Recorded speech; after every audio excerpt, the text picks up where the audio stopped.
few days, hasn't it? So much has been happening. Paimon didn't think the meetings would go on for... Paimon thought they'd be at least a little frightened. Well, Fremine was, now that Paimon thinks about it, but everyone else just looked a little surprised. Well, it's hard to say. Paimon doesn't have any experience with this sort of thing. But with you around, Paimon sure will do great.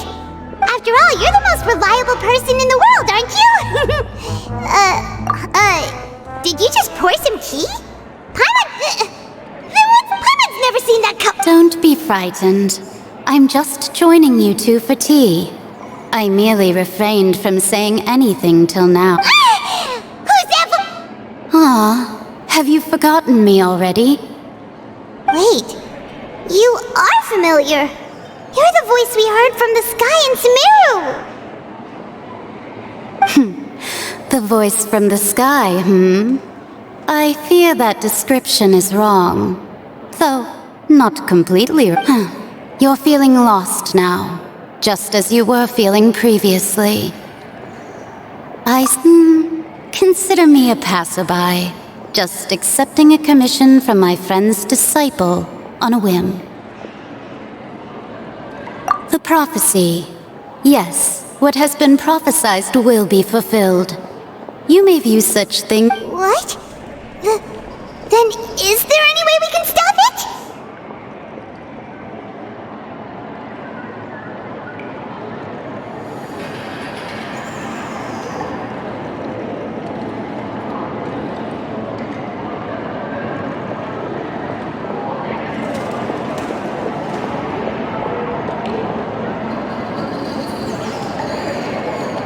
I believe you have witnessed a failed attempt with your own eyes.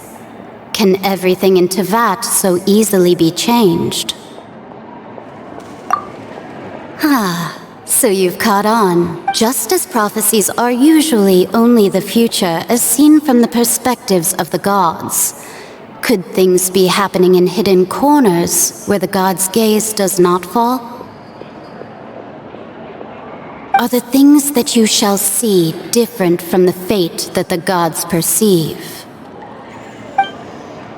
What is she talking about? I believe that you understand, right? Some things are insignificant, but others you must reach out to change. Ultimately, fate shall serve as your only guide, no matter what will happen in Teyvat's future. All you need to... This was good tea, by the way. Thank you for your hospitality. Well, that'll be all for today. The voice.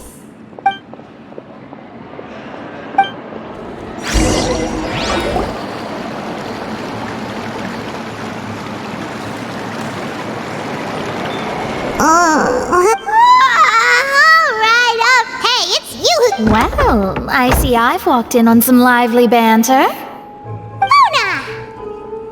Fine, just fine. Not all Fontanians are pessimistic about this. One journalist mentioned that sitting around and waiting for the end to come would be wrong, and that they should make their own rescue preparations. I agreed, so we had a brief chat with her. Did she have pink hair by any chance? Why, yes! It was Charlotte. You remember her, right? That daredevil journalist? I'm in full support of her view. Prophecies are very important, but how can people allow their lives to be commandeered by just a few words? That's right! Paimon's glad to hear something sensible for once. Yes. About what we had discussed before. I did try, but I'm afraid I couldn't reach the old hag. I'll try again tonight, but I wouldn't get your hopes up. Huh?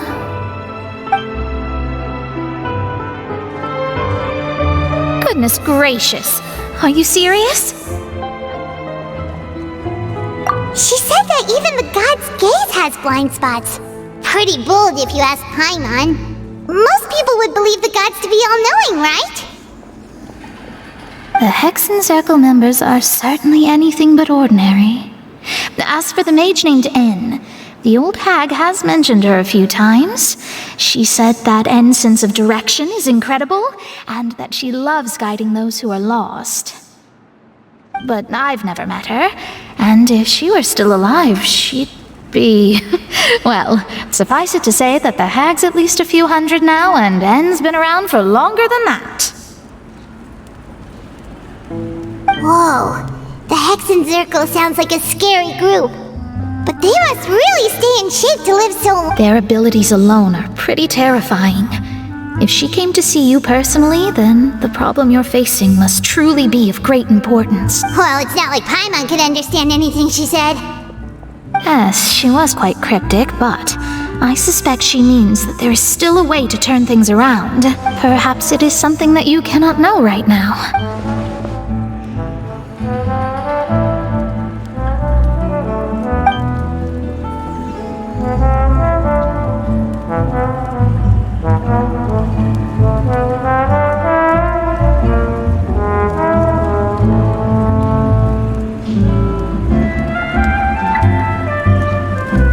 Traveler, Paimon, are you two all right?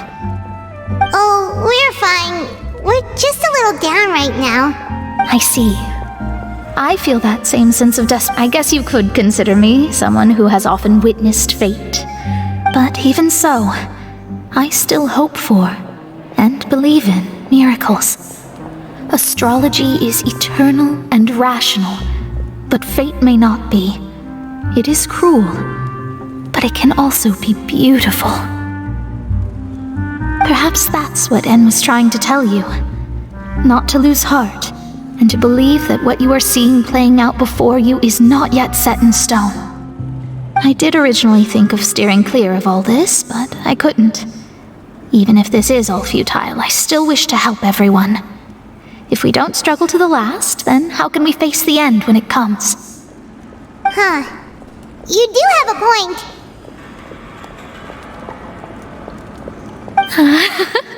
There I go, talking about astrological principles again.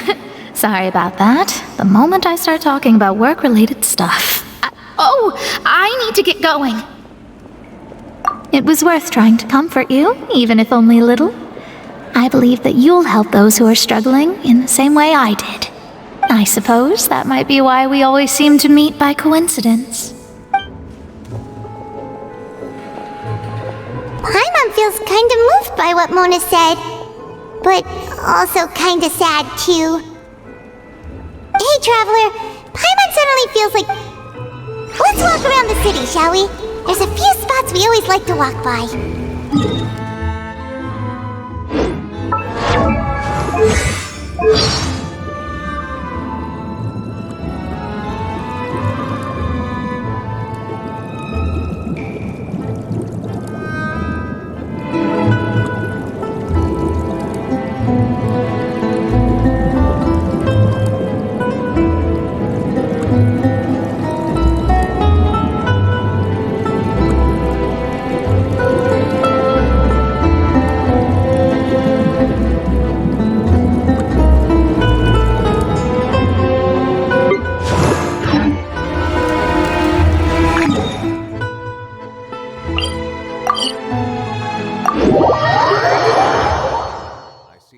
In my own work, but I also see the meaning in all the endeavors of the people of Fontaine. Full throttle!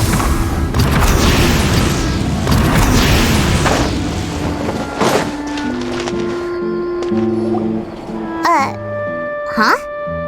Our name? Let Paimon see! The underwater stronghold, the Fortress of Meripede, has continued in its noble autonomy. But my recent attempts to enter the fortress bore little fruit. Thus, did an Outlander friend become the focus of this report, a blind adventurer with their white fairy legends trailing in their wake. So while the fortress's interior remains a mystery behind closed doors, journalist Charlotte's biggest scoop yet, the Traveler's Trail, World Walker. Huh. Charlotte took so many awesome photos of us and we never even noticed her. She hasn't been able to get a hold of anything at the fortress, so since we're easier to find, she's using us as the subject matter instead? Ugh, seriously? Well, fine. Those headlines and photos do look cool, so Paimon will forgive her this time.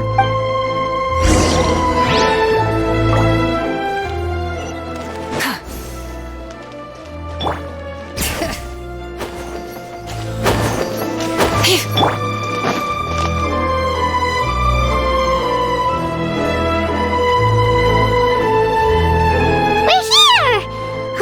Paimon...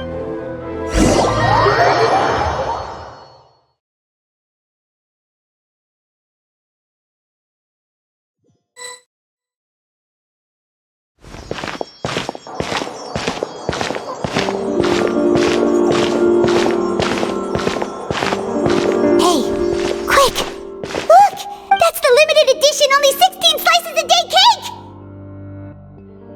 It was so delicious the last time we tried it, despite the tense situation we were in. Let's give it another One slice of cake, please. Someone showed up after all. Oh, wait, you're the one from the Palais Mermonia. Oh, are you here to buy cake too? It seems Monsieur Nervalette was right. You really can eat. Wait, did he really say something like that? That's right. Even he has his own preferences when it comes to food. As for me, I love the cake and coffee here. Do you come here often? Usually every day. Every day? It's part of my daily schedule, apart from work. I shall have my cake and coffee. Then what if someone told you one day that this place would be closing soon? But why would it close? Well... Paimon doesn't know either, but maybe... Oh, the prophecy. To be honest, I haven't paid much attention to that. No, still, no. It's the same for eating in general. You might not be able to eat tomorrow, but if you can do so today, then you should carry on. That's what people call living, you know. Huh. Don't be sad. Excuse me, could I have 2 more slices of cake to go? These 2 slices are for you. Sijuin said that this kind of expression you're making is what humans call being sad. Oh, you know Sijuin? I sure do. She was born before me, and she sometimes comes to the surface to teach us things about humans. She said that humans are creatures that are saddened easily. Yes, and you can only lift their spirits by... I've got something else to do, so I'll be going now. You two try to stay in a good mood after eating, all right? Bye.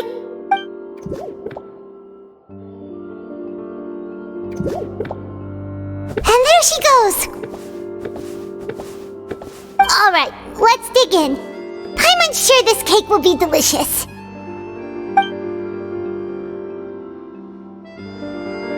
It's more delicious than last time! And the flavor gets even better with a sip of tea. Sure would be nice if we could always eat delicious...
Instead of confining themselves to the heavens, God should broaden...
Wow! If it isn't the Traveler and Paimon! Oh, have you seen the... Ha! You've got some nerve! You just used us to make some quick mora! Oh, you needn't worry about that. I heard that you were in Poisson some time back, so I sent you a letter. It's all right, though. I've set aside the amount intended for you. I've even set the table with some food. Really? Oh, you're the best! You're almost a little too easy to win over, Paimon. If I were a journalist with ulterior motives, you'd be in trouble now, you know. Oh, Paimon knows you're not like that.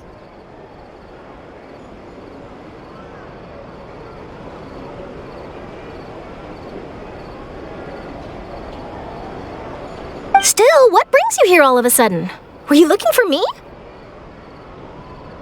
When Mona mentioned you, we thought of coming to see you at work. I see! It seems you've already bumped into Mona here in Fontaine. So she mentioned me? What did she say? She said that you're a real daredevil. Nice. Huh? So your article in the paper today doesn't count?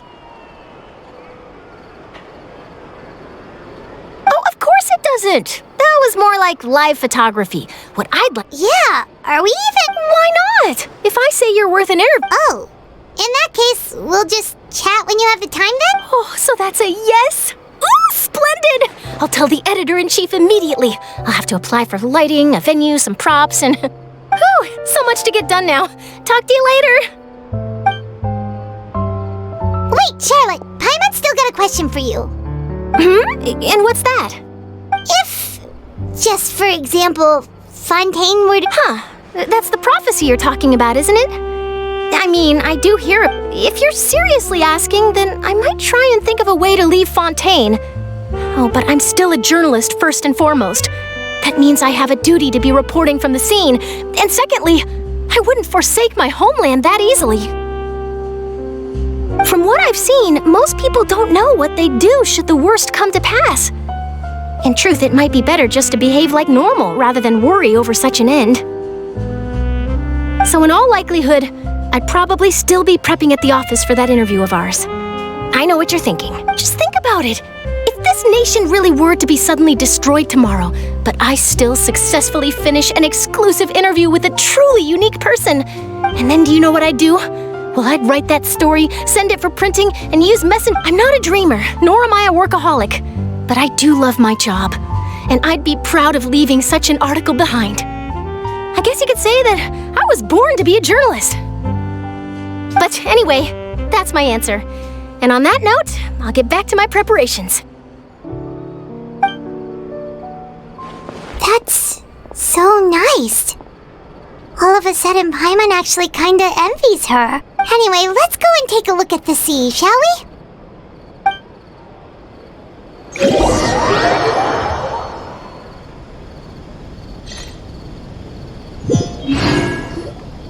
The sea breeze and scenery can be a pretty soothing combo, huh?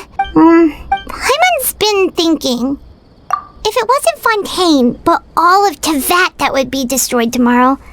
No, Paimon should ask if you... We've always been moving to the next destination, so you mean still traveling?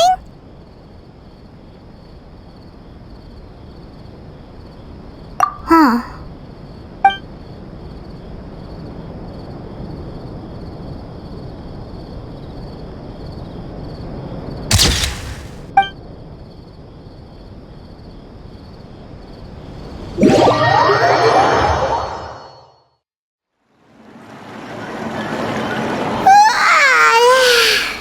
feels like you'll grow mold if you but it's still better than the Fortress of Mirapede, that's for sure. It's not only damp there, but salty. So the two of you are still here. Oh, you're from the Palais... Yes, I'm Isadora. Monsieur Nervillet sent me to look for you two before. I heard that afterward you went to the Not at all. I'm well aware that you're friends of his. Actually, yes, inside the Opera House. The Maréchaussée fan... A riot? Well, that said, Lady Farina was watching a performance at the Opera House, and while she was resting, loudly accusing her of doing nothing about the prophecy crisis. And before she could respond, others started to join in. The crowd continued to grow, and protests against the Hydro Archon started to break out. So people have started to put the blame on Farina. Guess they finally found an outlet for the pressure. I agree. People will naturally rely on gods, as is customary. But the moment people feel threatened, gods are also the first to be blamed.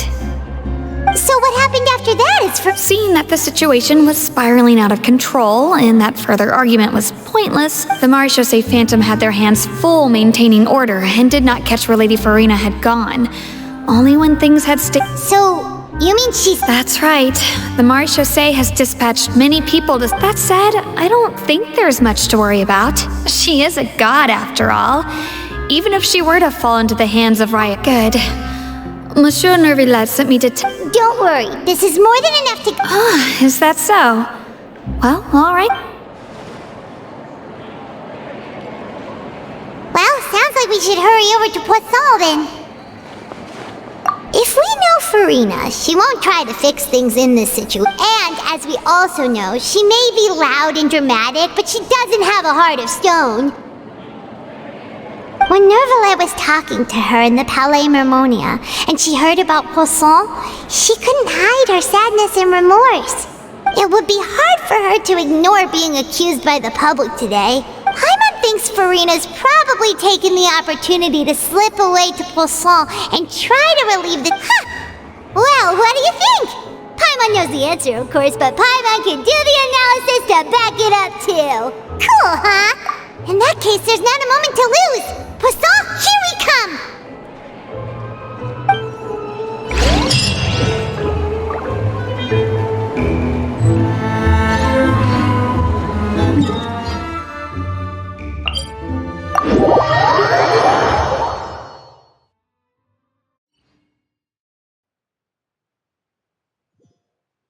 This place looks deserted. Guess all the survivors must have evacuated already. All that's left here are signs of devastation. Could Farina really be here? Let's try to find her as soon as possible.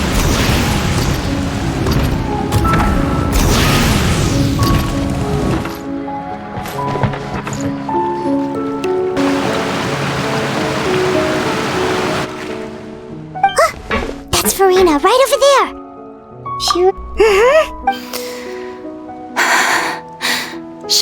What was meant to happen did happen after all. I'm sorry.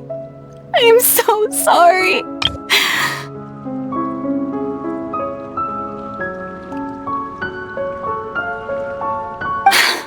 Give up, Farina. I'm sorry. But what can I even do other than... Who's that? Don't worry, Farina, it's just us. So it is you, blonde traveler from another land. Why, I almost thought you were someone from that mob of my ignorant subjects. Come to kneel and beg for my forgiveness. Farina, you were crying just now, weren't you? The tear stains on your face are obvious. What do you mean, tear stains? Oh, I remember. The show at the Opera House, who did that uncivilized rabble think they were? Disturbing my enjoyment of the arts. They even dared to tout their Archon. I must teach them a lesson. I can just imagine their twisted and frustrated faces once they realize that I'm nowhere to be found. Oh, and I'm sure Nouvellette and those people from the Marsh Sauce Phantom are freaking out right next to them, too. Hey, there she is! The Hydro Archon's over there!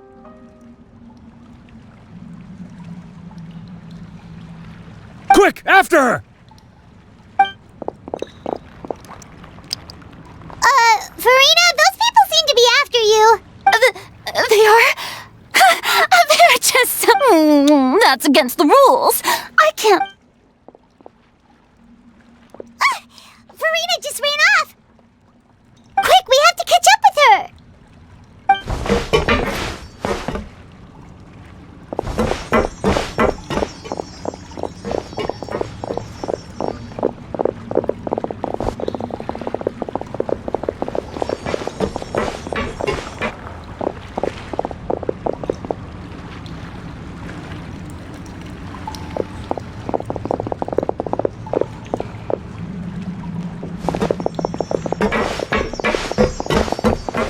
This should be the place, right? Hey, Farina!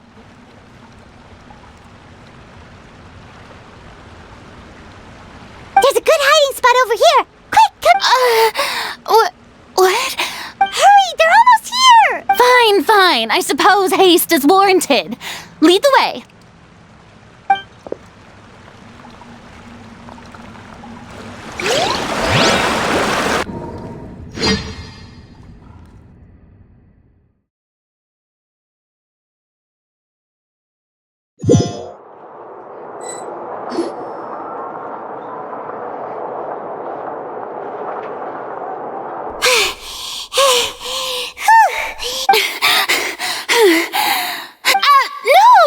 I merely gave in to the sheer enthusiasm they displayed. You're right. Yep, that's a good girl. What's happening? Yeah, a quake of this kind preceded the flooding in Poisson, didn't it? It can't be. It's happening again. Well, there's no need to worry too much about that. Nouvellette's Yeah, I hope you're right. But the people of Poisson, they've already...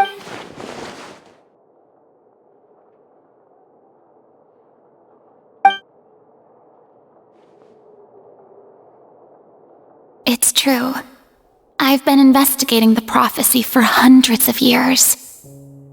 I once had informants all over Tevat, searching for clues and feeding information back to me.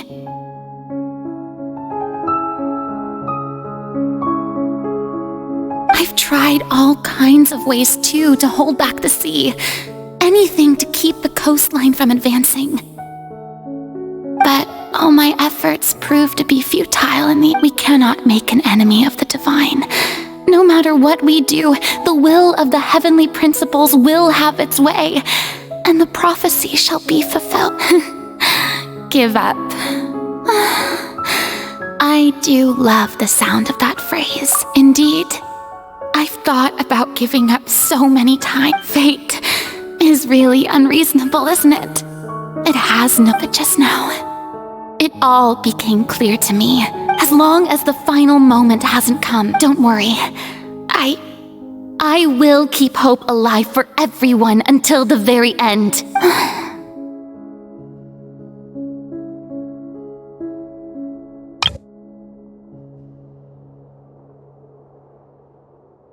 Well, that's enough for now. I got the impulse. Don't take any of what I just said seriously.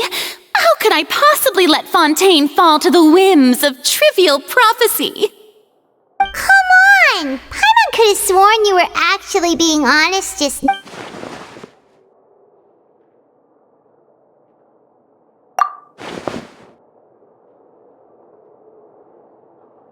Cher, that's impossible.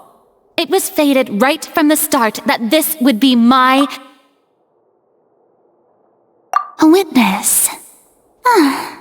Yes, I've heard that you came to Tevat from beyond the stars, yes.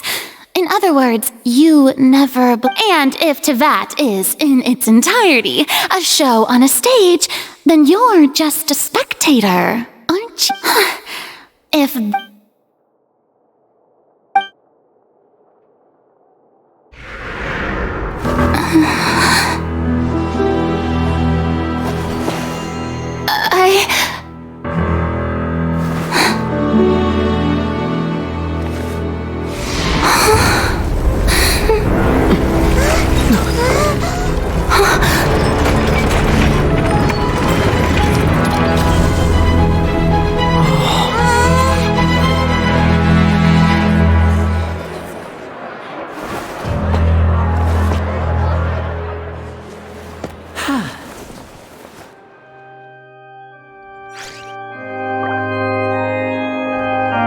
Ladies and gentlemen, this concludes my opening performance.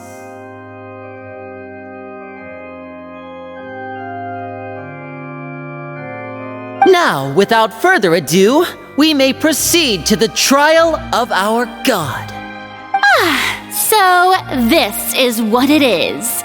Yes, you deserve praise for the effort you took to raise the dramatic. Do not forget, however, that I am Fosalor, the god of justice, the embodiment of... May I interpret these words as your refusal to stand trial? In that case, you will have the opportunity to defend your honor through a duel.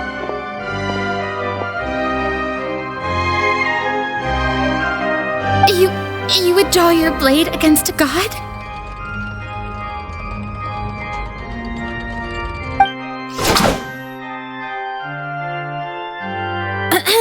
I see. It seems like you have made up your mind.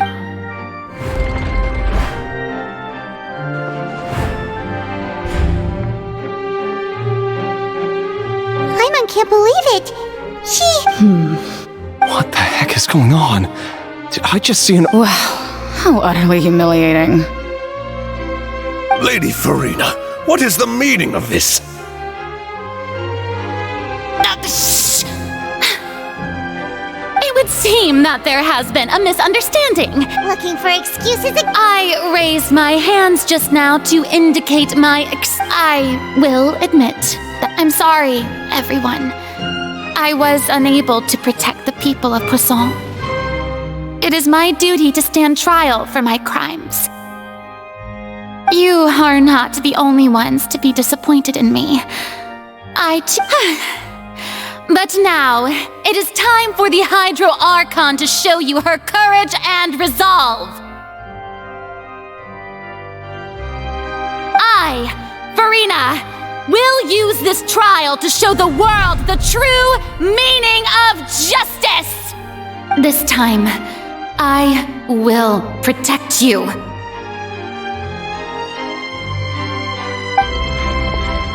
Applaud and rejoice. One of the most outrageous and fantastical... Mark my words. This shall be one of the most exhilarating and brilliant shows ever to grace the stage of Fontaine.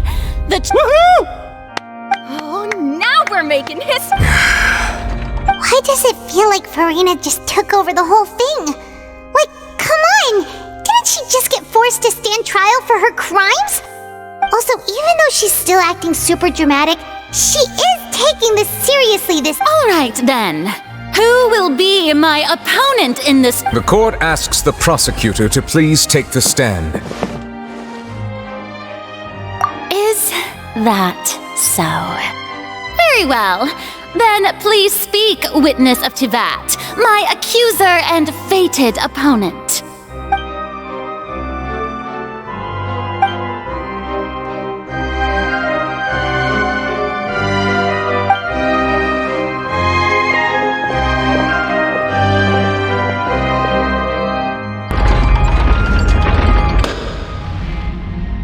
Also, please allow me to ask, just how much work did you do to force me onto this stage? Well, we did do a lot of prep after the meeting that day. I can go over the tasks assigned to the Spina di Rosula, since they were rather straightforward and easy. Navia, the president of the Most of the people who participated in the disturbance this morning were my subordinates.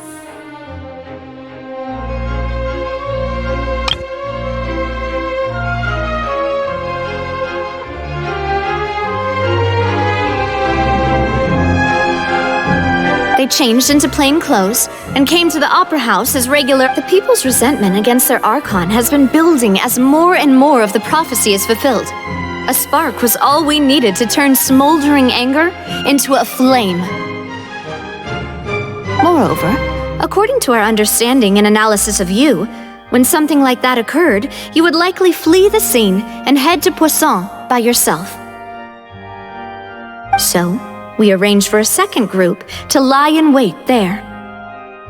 So, you mean the ones who scoured the settlement for me? And their goal was to force you to step into the giant magic box so you may personally participate in the greatest magic performance in all of Fontanian history. That's right. That house was a magic box rather than someone's residence. As the super ultimate version of the setup that I used when I first performed at the Opera Epiclese, the volume of the box was increased by a whole order of magnitude, and the distance it traversed was the entire gap between Poisson and Araneas. Its cargo, of course, was an Archon instead of a human. My thanks, Farina. Without your help, we could never have pulled off such an extraordinary performance. You're welcome? Of course, this performance was only made possible with Father's support. The House of the Hearth spent a massive amount of labor in Mora to pull this off. We had to select a location, construct the giant magic box, dig a tunnel, and open up a path through the water. So, in other words, the earthquake that we felt within the giant magic box was just a That's right. It wasn't a sign of another disaster to come. Then, I can guess Nervilette and Cloran's pop. You gathered a crowd, prepared a stage, and made sure that the champion duelist would be immediately ready for a fight. Also that as soon as I appeared on the stage, the trial may commence without a hitch. Am I right? Yes, that is correct.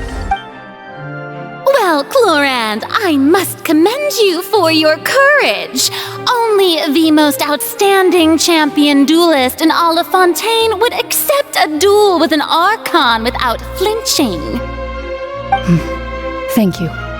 As for you, Traveler, I suppose your role was you'd make sure that I didn't notice anything amiss before revealing yourself as my prosecutor once we'd arrived. Oh?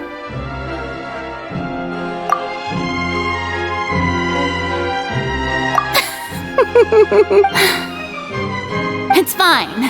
The stage is already set, so there's no reason to disappoint the audience. Let's see this trial through to the very end.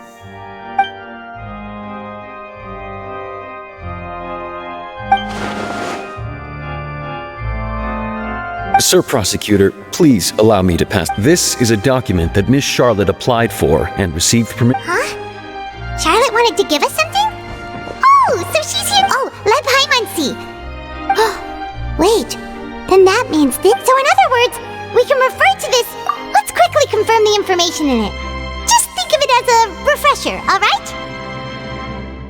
You defeated the Hydro Archon in the very first duel you took part in at the Opera House. That's one for the history books, all right. I didn't think that you'd wind up getting to the bottom of the case I'd been following all this time. I guess you could also see this as a happy coincidence. This is the first time Monsieur Nervilette had a difference of opinion with the oratories. Even the Hydro Archon can't figure it out. A Fatui Harbinger. She's an extraordinary person. Her instinct must mean something. The fortress of Meripede was almost destroyed in a single day. That I didn't witness that scene personally will always be a source of professional regret, I think. According to Monsieur Nervilette, both Child and that whale should have been in the primordial sea at that time. I nearly lost my awesome friend Navia. To be honest, that still gives me shivers. The words of someone as extraordinary as a witch can probably only be truly understood when something surreal happens to you. The prosecution and the defense are both in position. The trial shall now begin.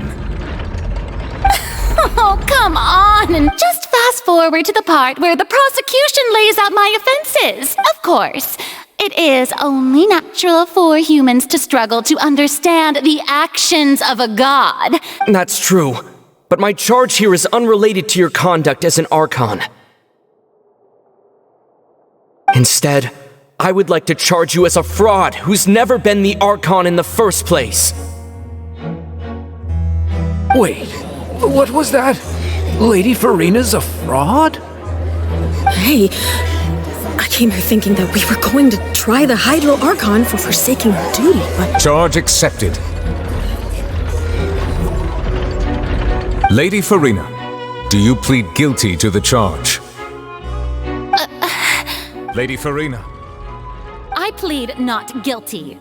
How can I be guilty? There is no way that I, Focalor, otherwise known as Farina de Fontaine, a member of the Seven and the Regina of all waters, kindreds, peoples, and laws of Fontaine, could be anything other than your true Archon.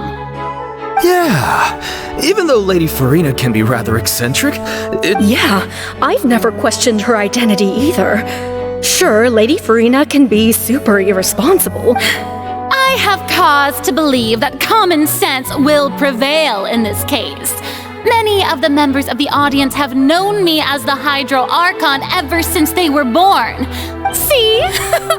Even the Oratrice has decided to show me its favor. Are you sure you want to commit to a charge that will never be upheld? If you wish to drop the case, I can promise you as the god of justice.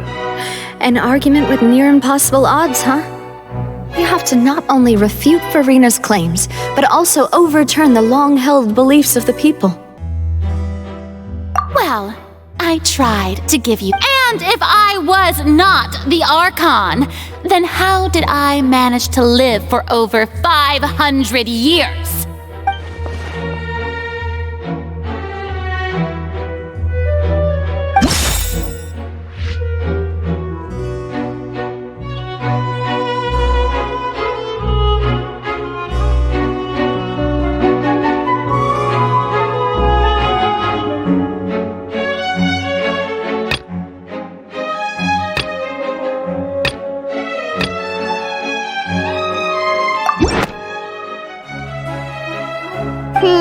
That doesn't sound...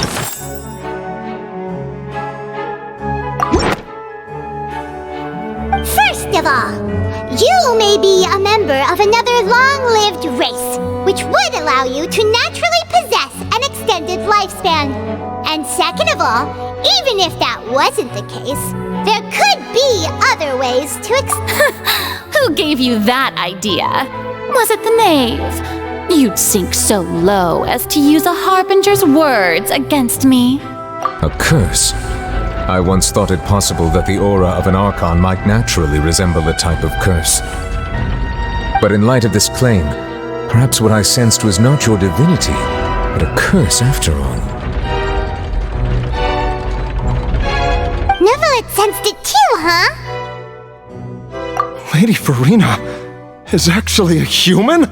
Well, it is true that it's extremely difficult to tell humans and gods apart just by looking at them.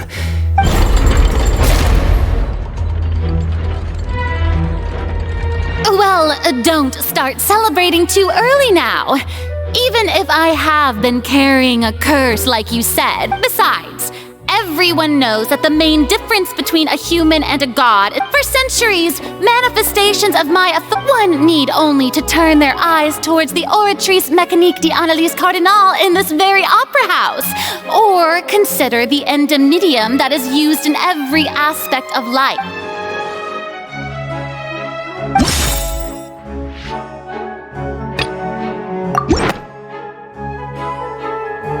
You tried to reference the Oratrice, but weren't you as confused as all the rest of us when the Oratrice declared Child to be guilty without any proof? Otherwise... Didn't I make myself clear at the time?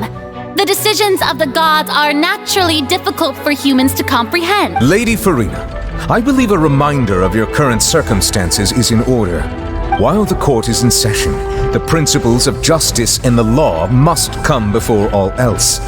While you are an Archon, you are also first and foremost the defendant in this trial. You will prove yourself unable to defend against the prosecution's charges if you continue to withhold vital information against the rules of the court. I never thought. That was no trick of rhetoric, Lady Farina. I've merely reiterated the rules of the court. Rules that all should respect and follow. So, you neither knew why Child was declared guilty, nor did you understand the structure and operations of the Oratrice. Instead of having been created by you, the manifestations of authority you mentioned have been made by the real Hydro Archon, haven't they? The real Hydro Archon. It is true that I did not know why but the Oratrice handed out that verdict unilaterally. And it has been You can't argue that just because a divine creation is flawed, that the god behind it must also be no god at all. She's still throwing out all kinds of excuses. Seems like she's confident that we won't be able to produce my power as an Archon. There are... If that poses a concern, I'm prepared to extend my protection to the audience. You don't need to go that far. Aren't you the Hydro Archon? Or is it that you can't even wield the power of Hydro, much less the authority of a god? Indemnitium! Yes! It's all because of Indemnitium! All Archons derive their power from the faith of the people, and I've converted the peoples. Thus did I give up all of my divine power to provide everyone with energy for their daily lives. Have you ever seen a more magnanimous god? Isn't that a huge stretch? Yeah, no matter how generous an Archon can be, how could they give up all their power? Can a god... It seems like nobody's buying Farina's excuse. Hey, come now, everyone. I'm still the same Farina you knew, right? Please? If what the prosecutor said is true, she really has committed a grave offense.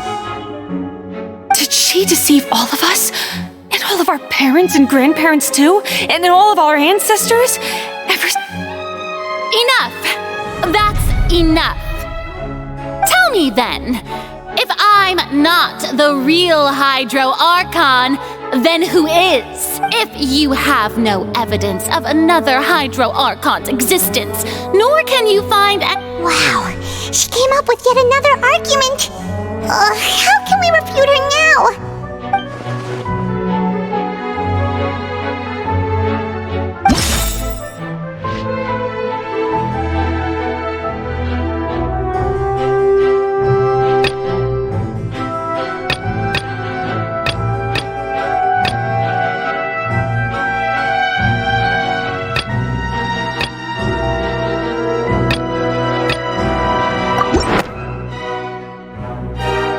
That doesn't...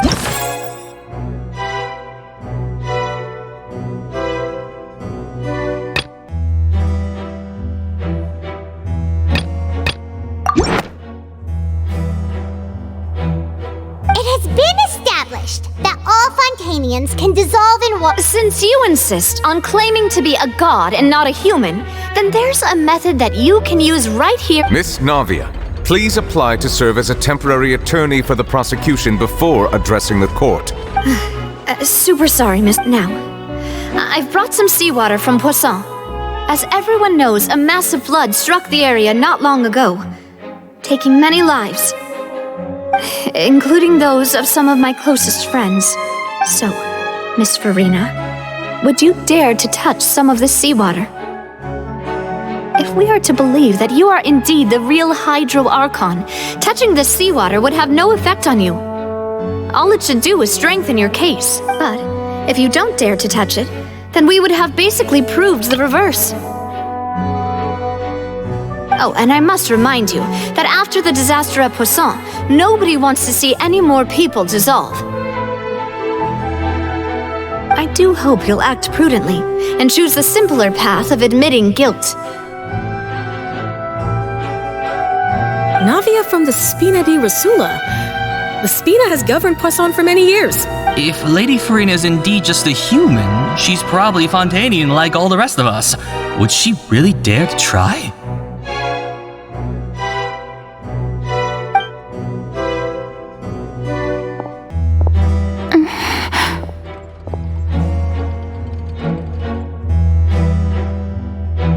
Lady Farina, this test has been unilaterally proposed by the prosecution. As it falls outside the realm of standard court proceedings, you possess the right to decline participation. Well, of course he had to tell her that. But refusing to participate is basically the same as a confession of guilt. She's just staring at the water without saying a single word. It really does seem like she's quite terrified of it. That could only mean... What's going on? Is she really planning to... Due to the inherent risk of the test, Lady Farina.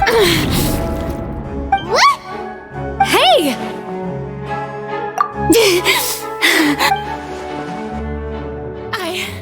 I'm fine! Look at me, everyone! My hand is still here! I haven't been dissolved! Will you believe me now? I really am your Archon! Miss Siegewin? If you are present, Miss Siegewin, please come forward and attend to the defendant. Siegewin? Don't be nervous. It'll just take a... That should be enough. Please announce the results of your evaluation to the court, Miss... As everyone doubtlessly saw, Miss Farina was displaying symptoms of hyperventilation and flushed skin. She was experiencing the adverse effects of exposure to primordial seawater. The extent to which she was affected is the... Thank you, Miss Siegewin. Lady Farina, you may return to the defendant's stand. Oh, wait.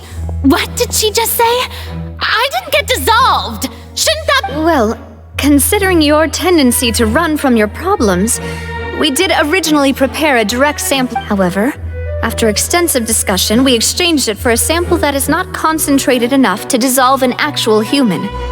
After all, we don't want anyone else to lose their life to the... Yeah, so out of regard for Farina's life, you secured a low-concentration sample and asked the head nurse... It's a great thing that the direct sample wasn't actually used. Farina could have... I can't...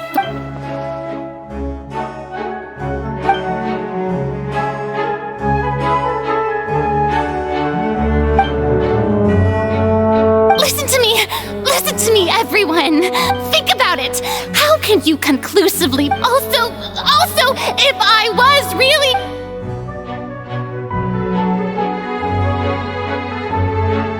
Please, anyone, just listen to me! I swear, I really am your Archon!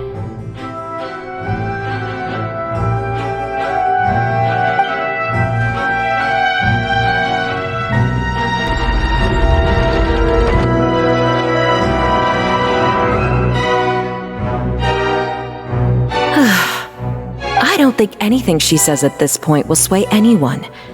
The odds are just too stacked against her now. With all the things that have been said, Paimon doesn't think there's... I believe the time for arguments and presentation of evidence has come to an end. If there are no objections, we will move on to the final judgment.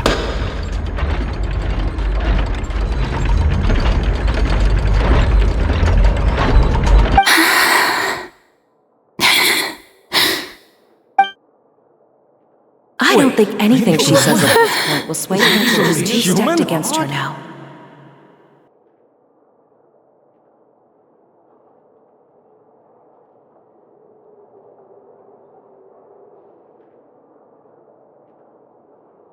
In my capacity as Chief Justice, I shall now render judgment on Farina's misrepresentation of herself as the Archon of Fontaine. As a human who knowingly deceived her fellow citizens, Farina is... guilty.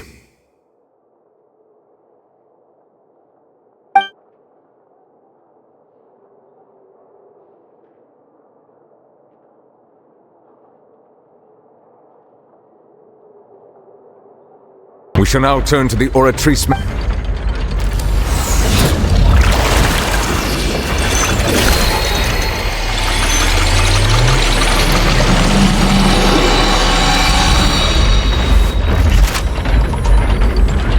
According to the judgment of the Oratrice Mécanique d'Analyse Cardinale, Farina is... Well, what's wrong? What's the... No, the Oratrice also displays a guilty verdict. Isn't that correct then? However, the exact wording of the verdict is thus: the Hydro Archon, guilty, to be punished via the death sentence. The death sentence? That's actually one of the available sentences? I've always thought that it was just a myth. The one and only time the death sentence has been handed out at the court, and it's been given to the very person we've worshipped as the god of justice? What an unexpected twist. Farina's been sentenced to death by the Oratrice? We just wanted to use the trial to show her the seriousness of things. This outcome is indeed quite strange. According to Fontaine's... Is this sentence really appropriate for the crimes that have been committed? Yeah! Even Fauché wasn't sentenced to death by the Oratrice. You know, the real evil mastermind behind the serial... Indeed. Not only is Farina's sentence overly excessive, the very point of our trial today was also to prove that Farina has never been the Hydro Arch, but now the Oratrice seems to have deliberately invoked the title of the Hydro Archon.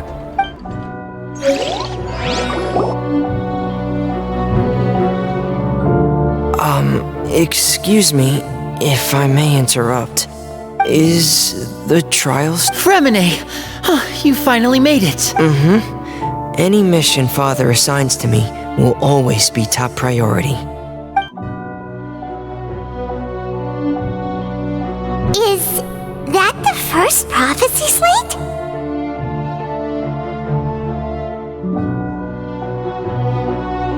Huh. So the knave privately arranged for Fremine to try and find the missing slip? I looked everywhere and finally found it at the bottom of the sea.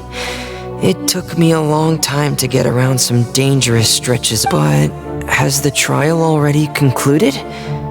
Then... doesn't that mean I've come too late? Oh no. Thank you for your hard work, Mr. Fremine.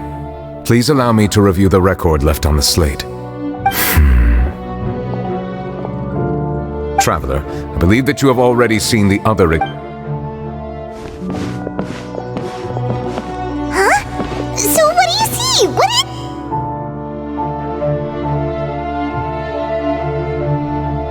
I believe I've now made sense of the Hydro Archon's crime.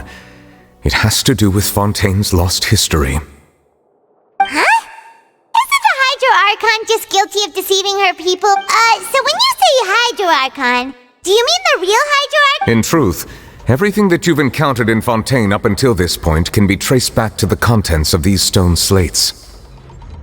However, I'm uncertain as to how much sense that... Okay, let's try to recall the contents of the...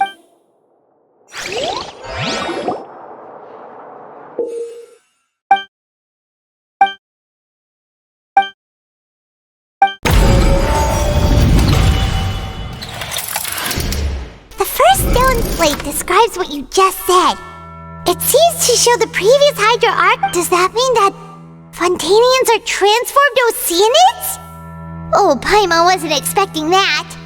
But if Oceanids can... The second stone slate shows Celestia floating in the sky and the Hydro Archon and her people worshipping it together. But the heavens still brought judgment down upon them. This must be the point when the Hydro Archon and the Fontainians were branded with their original sin. The third slate shows the Hydro Archon sinking into the sea surrounded by many people. That reminds Paimon, didn't we also watch that? Well, the fourth slate is the prophecy the Fontainians have been talking about. We didn't believe that such a crazy disaster could happen at first, did we? But after that incident, it was just a question of when and not if.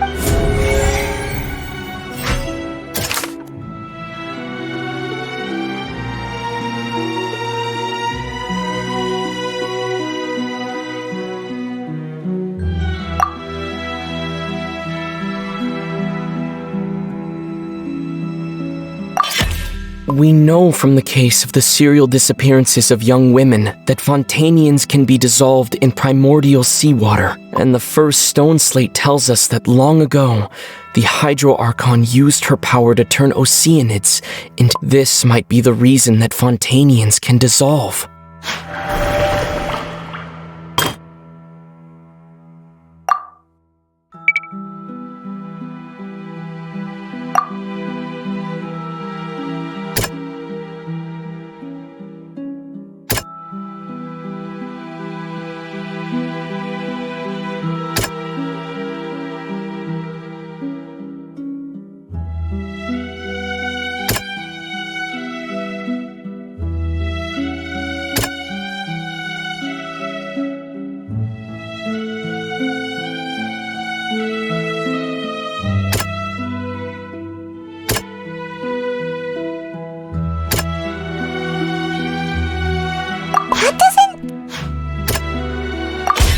Perhaps what is about to take place has all happened before. The true sin of the Hydro Archon that Nervalette mentioned, and the original sin cast down on the people of Fontaine by Celestia, as recorded on the stone slates.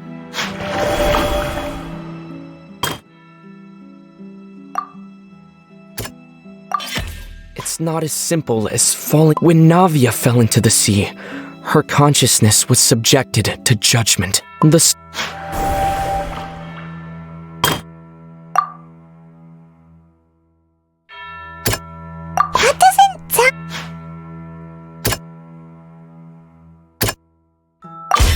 The prophecy from the stone slates found its way into society, but not many people believed it at first. The fortress of Meropide was nearly flooded with primordial seawater, which we know can cause Fontanians to dissolve.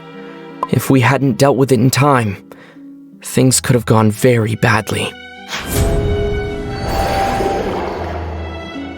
They'll dissolve into the primordial sea but won't cease to exist. Their essence will flow in the seawater, converge, and take the form of an Oceanid.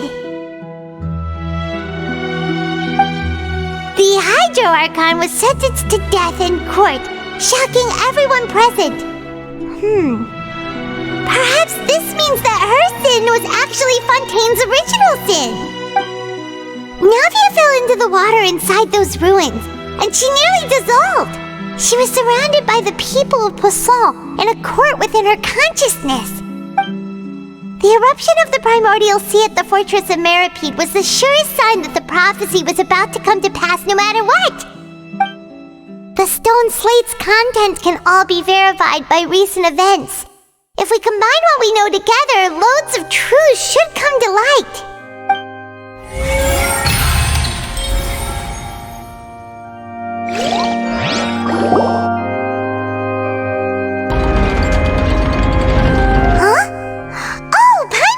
Now, but then it feels... Let's hear them.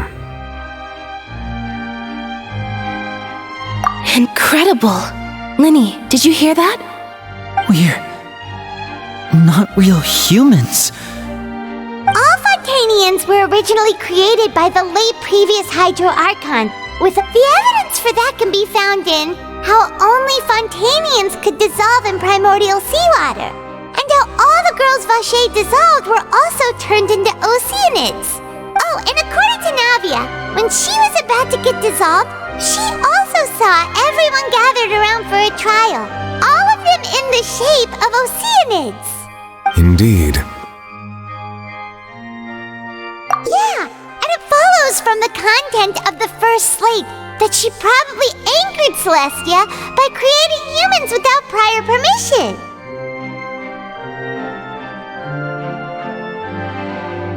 That could also explain why the Oratrice judged the Hydro Archon to be guilty. It's to account for that ancient sin. The Hydro Archon's true sin was creating us? And yet, after many hundreds of years, the Hydro Archon's creations have turned around to try to judge the Archon within the Opera Epiclese. Yeah, isn't the image here just like when Navia fell into the sea? So wouldn't it be trying to show the image of the Hydro Archon also falling into the sea once the prophecy is in the end? the people will all be dissolved into the waters, and only the Hydro Archon will remain weeping on her throne. Oh, did Paimon get all that right? You've made some keen deductions. I must say, given how much you still don't know, it is impressive that you've already managed to connect so many pieces of the truth. However, while you were able to decode all the information on the slates, they've also been etched with an additional. When we were at the ruins, I tried to decipher the hidden information recorded in the slates. Now that the slate collection is complete, I shall make another attempt to decipher the narrative recorded.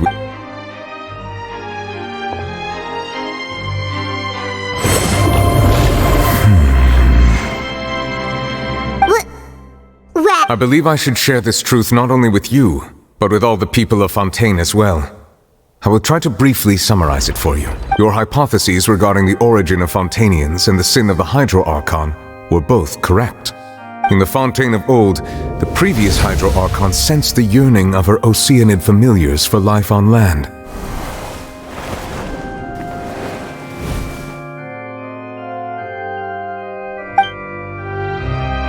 The Oceanids were enamored with the beauty and romanticism of human beings, and wishing to have those experiences for themselves, expressed to the Hydro Archon their desire to become of a similar kind.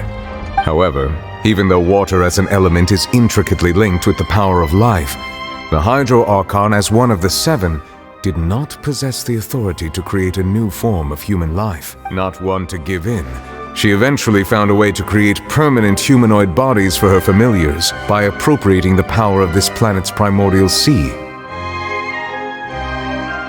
She poured primordial seawater into the Oceanid's blood vessels, creating humanoid mimics in the process.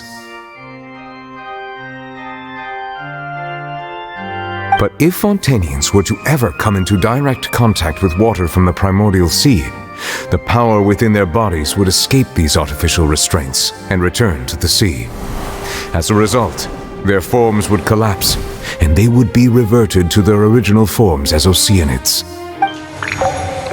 Of course, the Hydro Archon never received permission from the heavenly principles to create a new human race. And thus, the Hydro Archon and all of her creations came to shoulder the original sin of appropriating the power of the primordial sea. That is the true history of how the people of Fontaine first came into being. So we were all Oceanids before we turned into human beings? That's way too much information for me. I think I'm just going to pretend that I never heard a single thing. Wait, but if that's the truth, we can't let the Hydro Archon be sentenced to death. After all, her only sin was creating us. This really might be too much information for your regular Alas, your hypothesis regarding the third and fourth stone slates was inaccurate.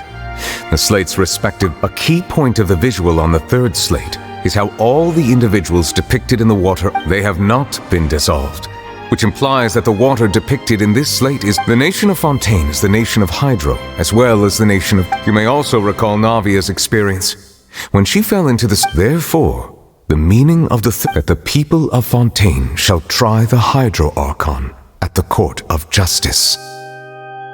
Yes, it refers to our present situation. I think I'm following now. In truth, everything we've done has happened exactly as the prophecy foretold. What should we do? No matter what, the prophecy will be fulfilled. If that's the case, does that mean the scene in the... Traveler, I would like to point out another small fallacy about the fourth slate. You probably thought that the eruption of However, I believe that rather than being as for the root cause of the catastrophe, I believe you've already encountered it once before.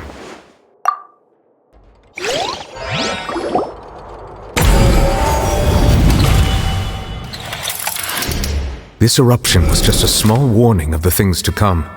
We must find the...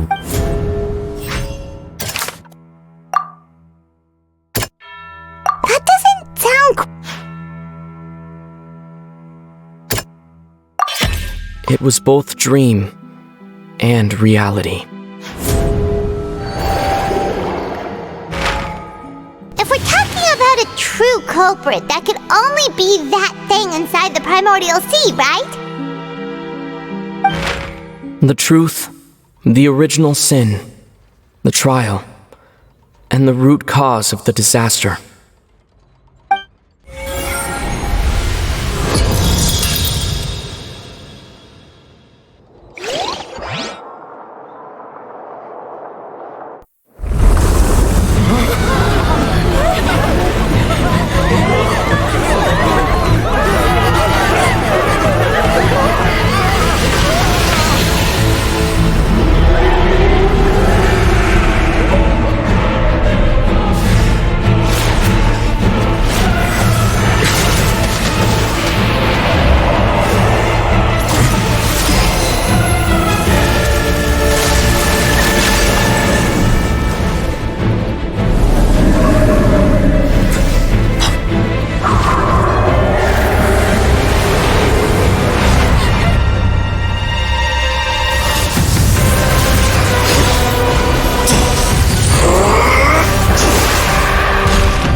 So we've met it at last. I understand very well why it has chosen to make an appearance here. That whale does not belong to Tevat. It is a monster that has traversed the stars, weeping all the while.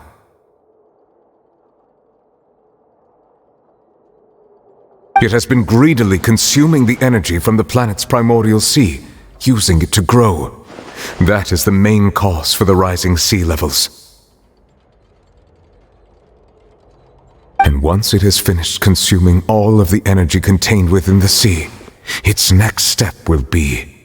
You said that when the Hydro Archon first created Fontanians out of Oceanids... Precisely. That whale finds the blood of Fontanians nigh impossible to resist. Therefore, when it left the primordial sea, it decided to make its next stop a packed opera house full of food.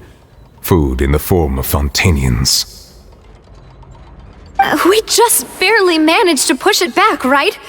In that case, won't it come back to target the people again once it's managed to recover its strength?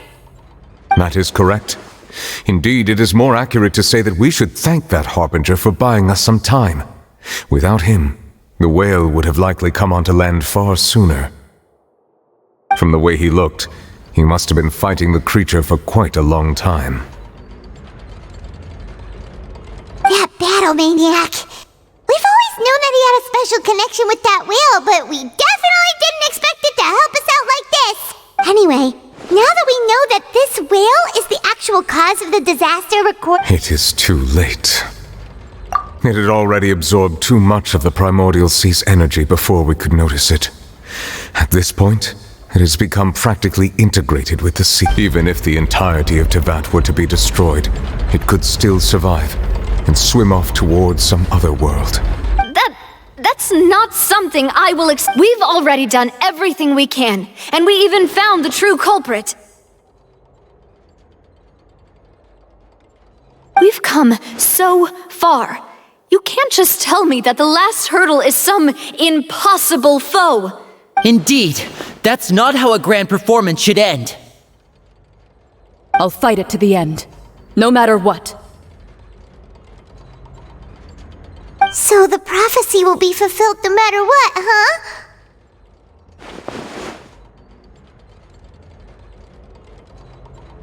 The prophecy...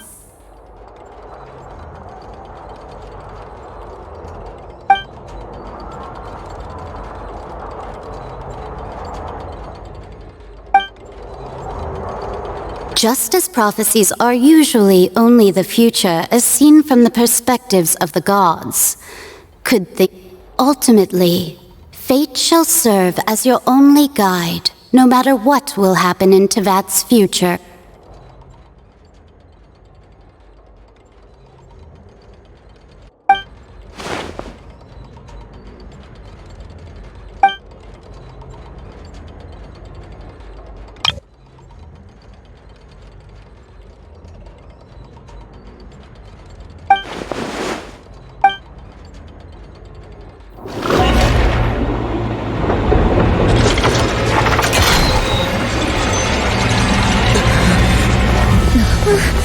What's happening with the oratories?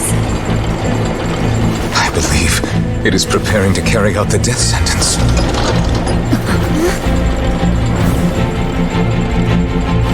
Farina!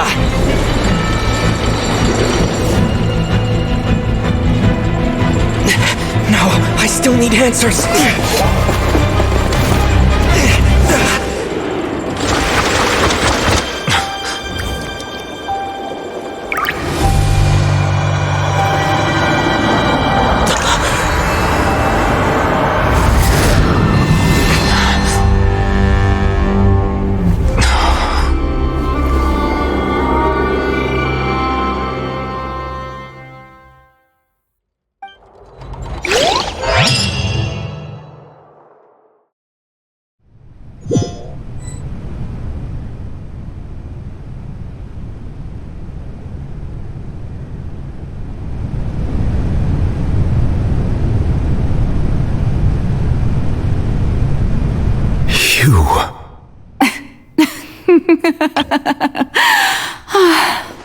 Sorry.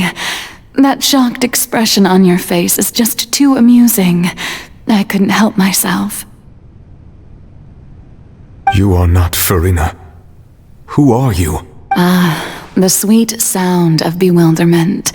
Marvelous. A sure sign that my attempt to deceive everyone was a resounding success. But to answer your question... Fusalo, why did you deceive us? Oh, that wasn't my goal, of course. Goodness, no. But I had to fool everyone else too. The heavenly principles.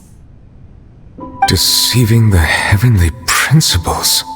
It's all because of that pernicious prophecy. Dreadful, wasn't it? Everyone doomed to dissolve. One was not amused. In fact, one was positively bemused when that problem was thrust upon me by my dearest predecessor. She knew full well that the prophecy would surely come to pass. And as one of the seven, she also knew full well that one defies the heavenly principles at one's peril. So yes, as you have no doubt surmised, it was a rather impossible situation that I found myself in. I spent a terribly long time mulling it over, alone on the ocean floor. And I was almost growing barnacles by the time I finally realized that I had to outwit the heavenly principles, allow the prophecy to be fulfilled, ostensibly at least, while saving everyone at the same time. I'm a genius, I know. I can only assume that's why Egeria chose me as her successor. Although, looking back now, it was hardly the inheritance one dreams of. Between the task of saving the nation, the quotidian duties of the Hydra Archon. But one can only play the hand one is dealt. I did not choose this, any more than I chose to be one of her Oceanid familiars. So you were also once one of the Oceanids, transformed into a human by Egeria's hand? Yes, I was. I always dreamed of becoming human. And I still do, even now. In my eyes, to be human is to be part of the greatest opera ever known. After becoming a god, I separated my divinity from my body and spirit. leaving behind only a self that was as naive and bewildered as my past self on her first day as a human being. The me you see before you now is that divinity, and the human counterpart I left behind, I named Farina. She could feel joy, sorrow, and everything in between. She could be as vain and conceited, or as meek and vulnerable. Her strengths were of a kind only a human could possess, as were her shortcomings. But in my eyes, Farina's humanity was what made her perfect. She was perfectly human in every way. The person I always wanted to be. Anyway, so then I cursed her. All part of the plan, of course. The plan to deceive the heavenly principles. Do you still remember the final scene of the prophecy? In order that the prophecy might appear fulfilled, I invited Farina to be an actress, to play the part of the Hydro Archon under the curse I placed on her. So long as I, Focalor's divinity, continued to exist, she could not die. But nor was she free to live her life in the pursuit of happiness. Instead, she was forced to take the stage in the opera house, to embrace the role of leading lady. I suppose now you probably understand why your court is called the Opera Epiclese. But Farina is only human, isn't she? Even though she has had a long life, her mind is no stronger than that of any other ordinary human being. I cannot begin to fathom what she has had to endure. It must have been torture for her. It has indeed. And although she is, in a sense, me in human form, I most definitely owe her an apology for it. It's been 500 years, and all along, she's been playing her part in the most unimaginably long, unbearably lonely,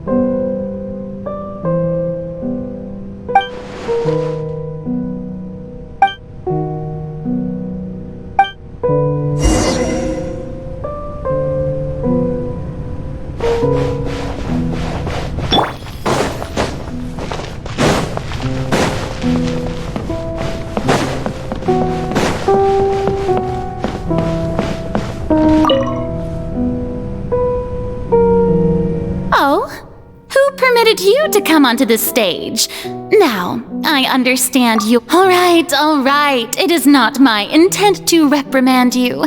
There is no need to state your name. Just be off with you. Do not distract me from my Oh, do not jest. I am Focalor. The eyes of countless Fontanians are upon me.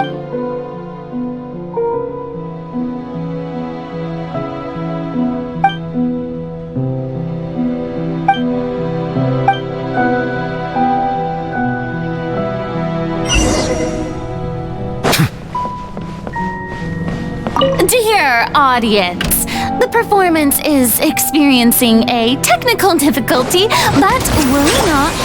The guards shall resolve it soon.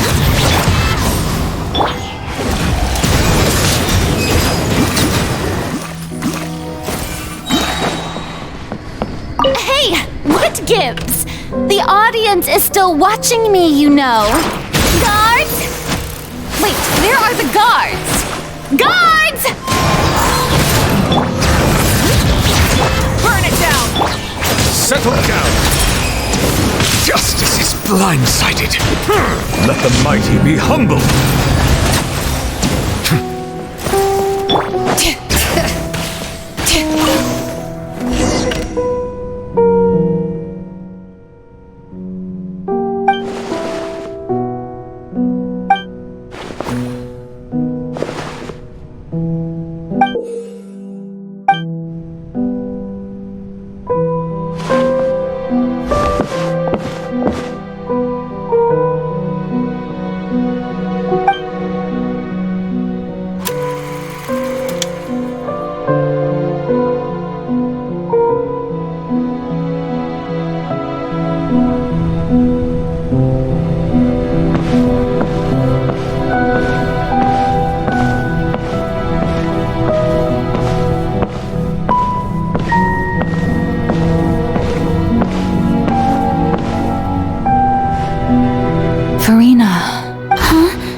Be not nervous.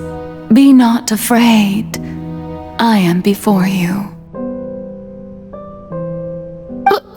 Wait a moment. You're mirror me? How can this be?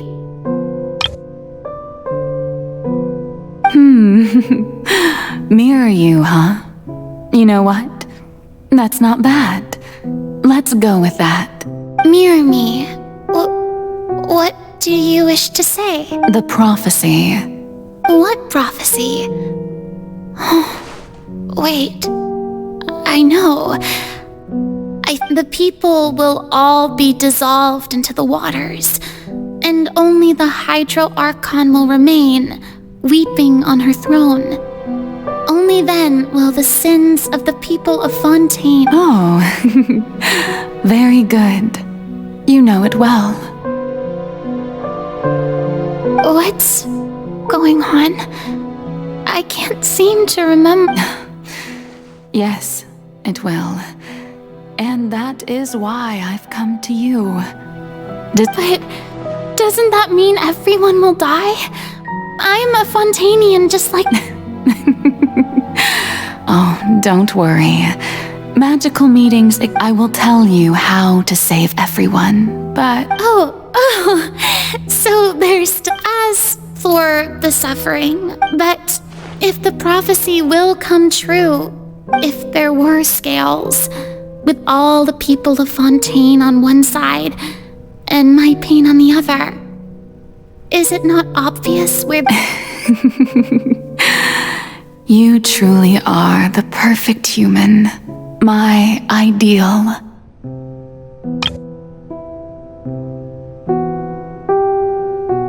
I suppose this would also be the justice that belongs to you. Huh? Don't worry, it's nothing. Listen well. Play as... That's right. You must begin a never-ending masquerade. If you can keep it up, then I shall have my way of defying this prophecy. But how will I do this? Don't worry. What you must do is not to turn yourself into a real god. You simply need to play the role of a god as humans imagine them to be. Being a human yourself, I'm sure you already know what such an entity would be like. Remember, your true challenge will not be pursuing divinity, but contending against humanity. So how long am I going to have to play this role? To accomplish this mission, you will have to stay on the stage for many, but I promise you, all will eventually end in a magnificent and trial. Huh. How exciting.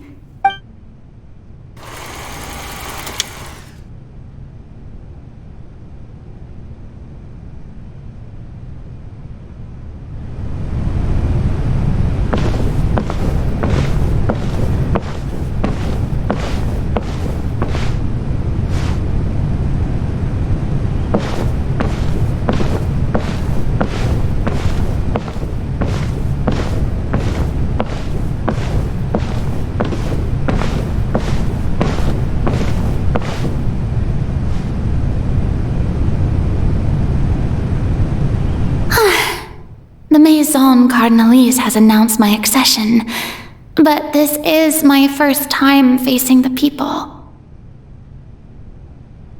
What should I say to most appear like a god? To be honest, ladies and gentlemen, good evening. I'm sure you've all heard about how I have taken on the role of Hydro Archon. In truth, I know little about becoming a nation's new god. But as the god Focalor, the god of justice, I shall do all within my power to lead you into an age of fairness and justice. Once again, thank you all for coming. If you should have any questions or suggestions, please send them to the Maison Cardinalise. The future of Fontaine will require us to work together, after all. This should do it. I thought I might stammer, but thankfully, I was able to convey my thoughts just fine. Okay, and next. That's the new Hydro Archon. Is this some kind of joke by the Maison? I would have thought that a being that surpasses humanity would be a bit more assertive. Hey, did you hear that? She even told us to send her suggestions. Shouldn't gods be all-powerful? She's being so modest. If you ask me, perhaps the succession didn't actually happen. She might— Wait, what's going on? Why is it right? Mirmi said that I should calm down, Farina. Think assertive, with a strong sense of presence.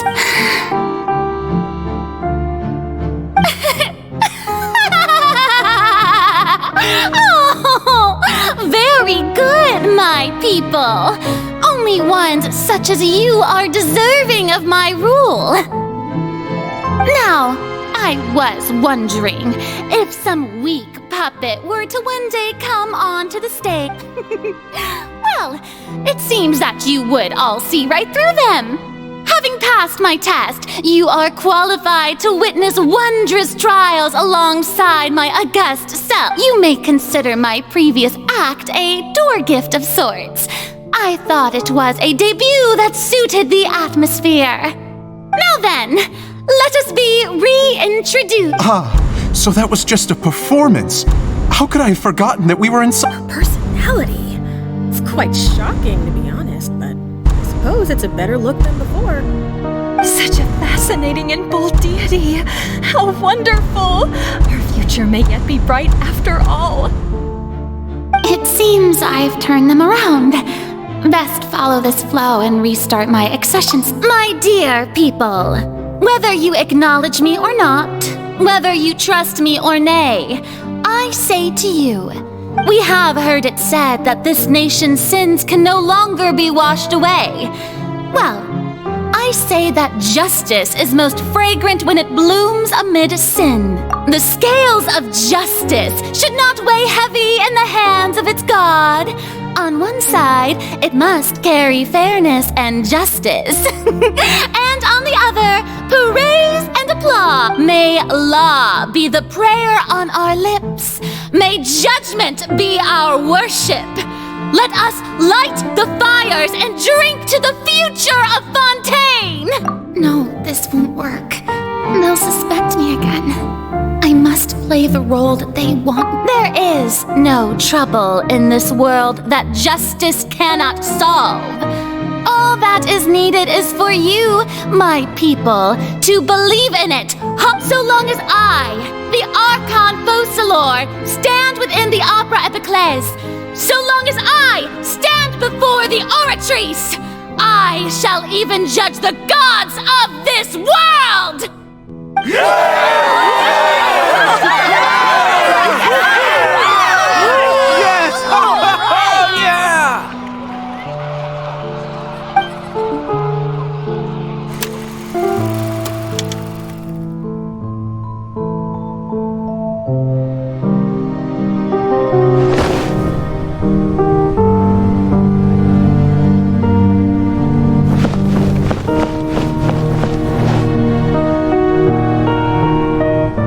Lady Farina, here are today's case reports as well as a summary of the follow-up for your perusal.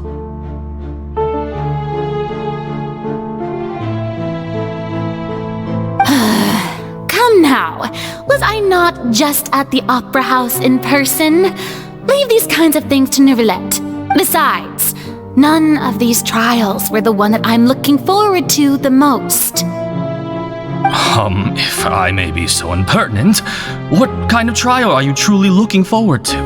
A magnificent, dramatic, and wondrous trial. A trial to end. That's true, I fear I lack the ability to grasp your divine thought. No need for fright, and do not take what I said before too seriously. Go now, do your duties. The trial I await. It will come one day.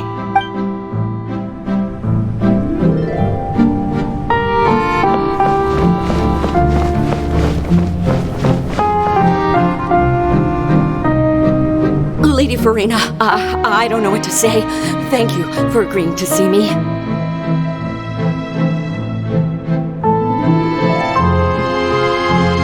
No need to thank me. Or rather, thank your own sense of perseverance instead. Long have you stood in line. Oh, I'm afraid that's just an inevitable consequence of my divine charm. All right, Deuteria, is it? How is your son's illness? You remembered me, and you knew of my family too. He is doing much better now. In fact, he is far more of an ardent believer than I. He was the one who forced me to seek an audience with you, and... Oh, good. Very good. If this should happen again in the future, please do not hesitate to come and tell me. Oh, you're such a gentle and wise God. Thank you once again, on behalf of my son.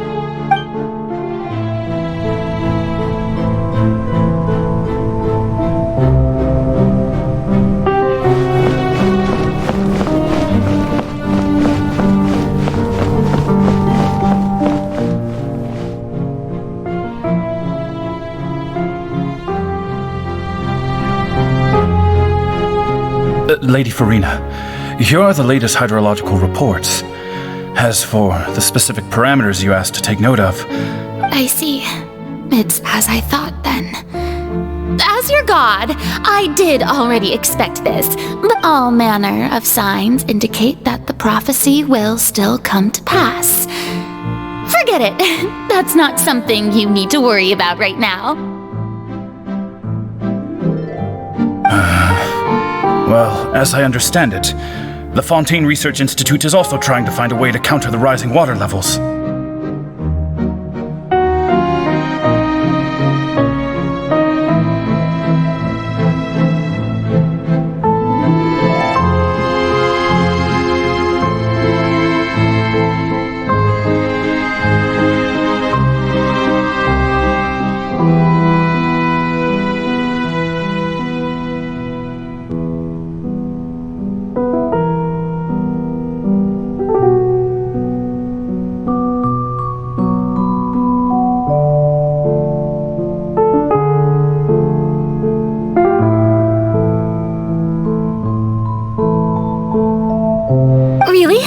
Have they found anything?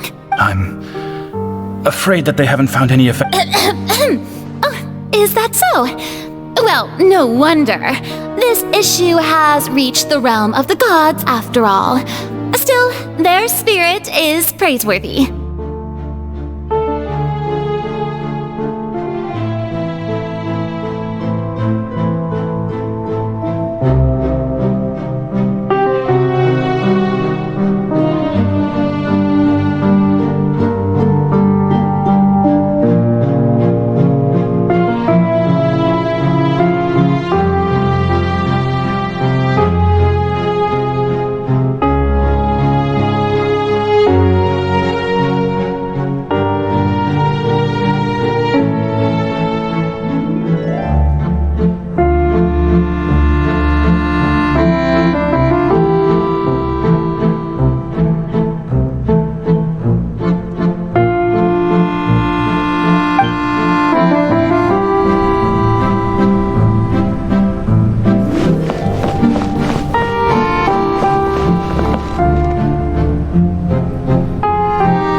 Over.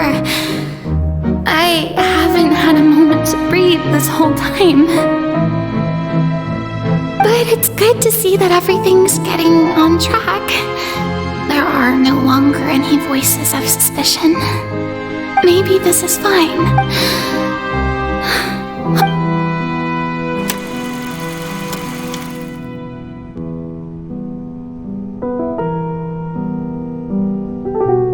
Lady Farina, here are the new trial reports for the latest cases, as well as a summary of the follow-up.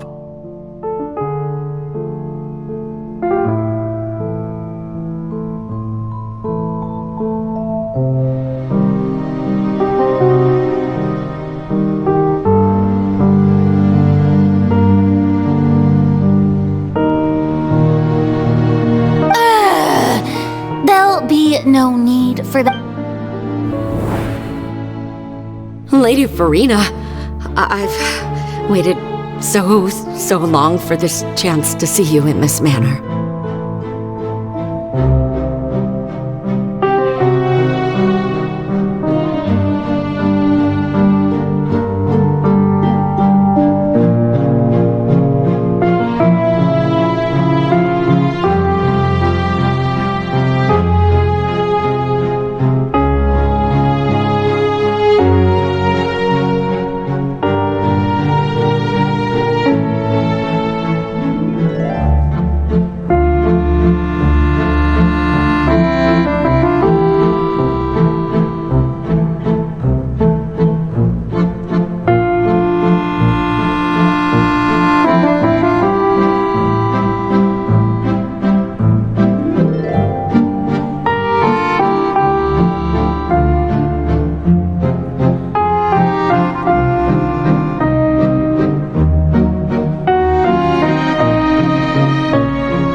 dear. Lady Farina, we're detecting significant hydrological... Understood. Keep... I don't think I let anything slip today. I must show the people that there is nothing. I just don't know when these days will end. I feel utterly exhausted. Best to rest early today, too.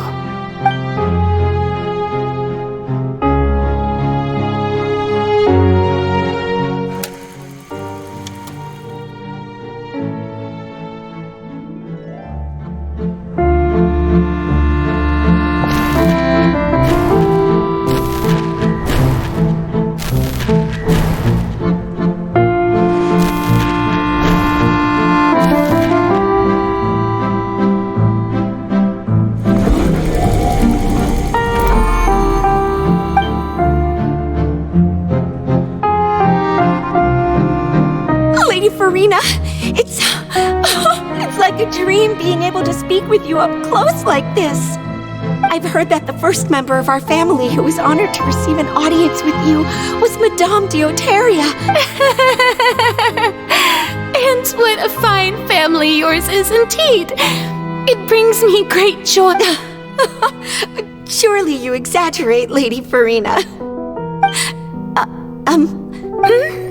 What is it? Good. Are you crying?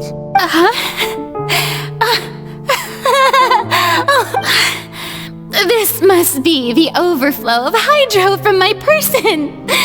Well, can't quite help being the god. No wonder.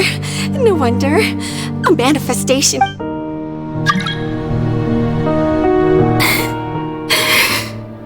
So interminable. Hundreds of years must have passed by now. But I never imagined that it would have reached when I want to tell someone, anyone, about this.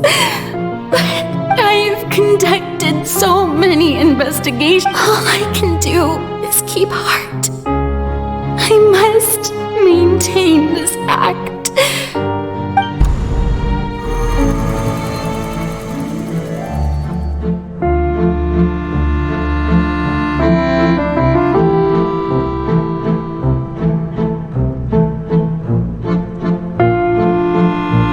Farina, you don't have to shoulder this burden alone.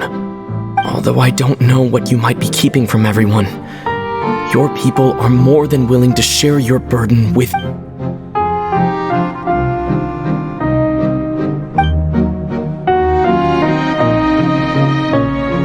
Share my burden. That's impossible.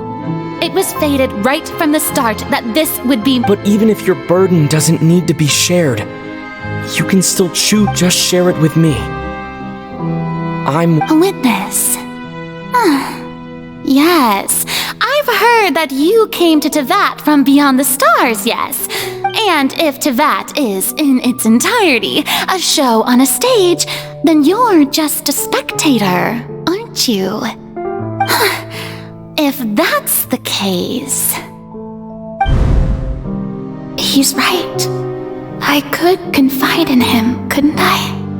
But if things don't play out as expected, the people of Fontaine will be the ones to pay the price. No, Farina, you shouldn't be selfish. But what if it's really all right? Farina, you've worked so hard for so long. Surely it would be okay to put yourself first for once. Just this once. Is it such an outrageous thing to do anyway? To find someone in whom you can confide your frustrations and sorrows? Surely it could not hurt. If you let this opportunity slip through your fingers, it might never come by again. Think about it long and hard.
All you need to do, dear spectator, is to witness my performance until the curtains fall.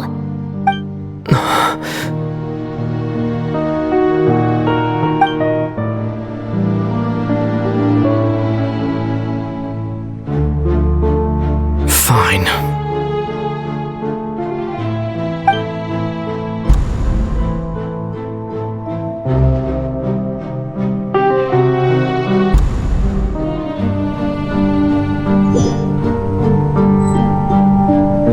So even Farina doesn't know the truth?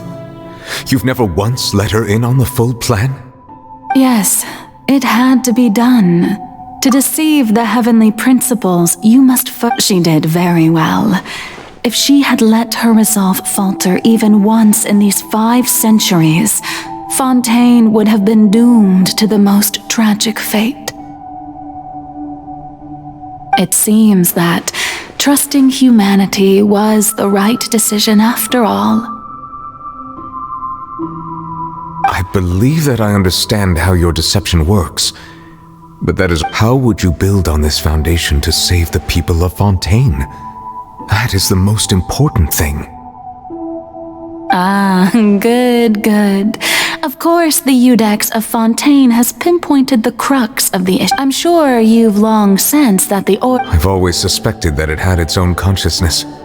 And Lenny did mention that he heard a human voice. It now seems that that person was you. And then I became one with the oratories, taking Fontaine's gnosis with me. Yes, it would seem so, wouldn't it? Alas, your understanding of this device still, in truth, it is no enactor of justice. It is, in fact, a device created to kill the god of justice.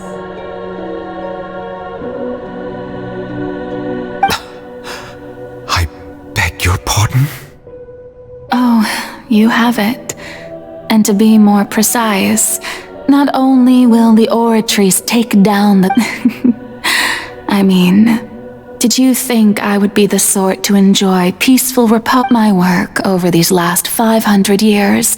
But really, some have already discovered that only a small fraction of the energy generated by the device, the vast majority had to be accumulated to enact this death sentence. It was all part of your plan then?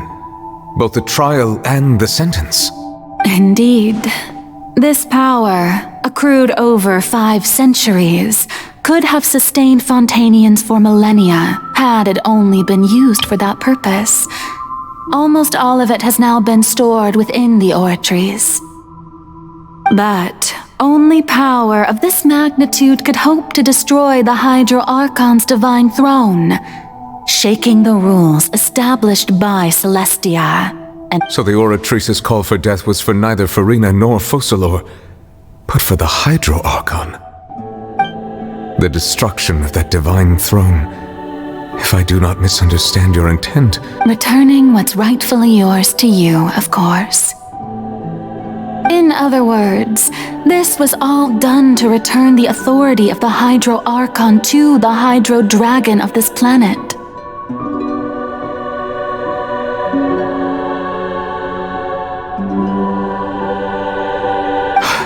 But...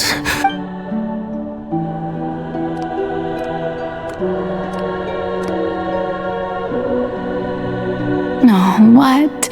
Getting sad again, are we?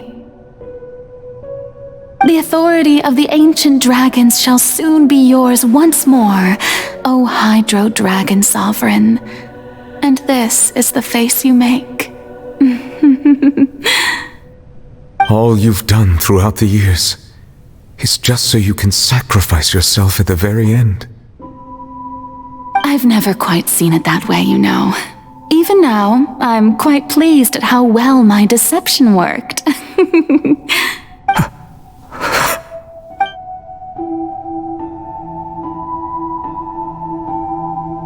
Hydro Dragon, don't cry.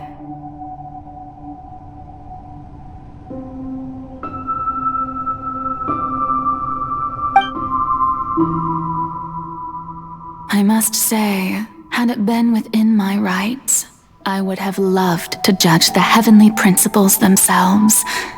Were they not guilty of essentially the same crime? Egeria stole the power of the primordial sea, and the heavenly principles stole the power you ancient dragons possessed. I, for my part, am the god of justice. And is it not just that your original powers should be returned to you? Speaking of justice, I have always believed that justice lies in the process of pursuing human existence itself. So, if the theft of the primordial sea's might was Fontaine's original sin, then, leaving matters of procedural right and wrong aside, the descent of the Fontanians as humans and their right to exist in this, in other words, existence was Egeria's justice, and to me, justice is the continuation of that existence. Defying the prophecy and ensuring that Fontaine's people shall live on, that should be the justice enthroned over all others. At this point, we, whether it be myself or all other Fontanians, have shouldered the burden of this sin for far too long. Iudex Neuvillette, the highest judge in our land, when you regain your full power as an elemental sovereign. So when I was invited to the court of Fontaine to serve as Iudex, I see now that that was your idea too.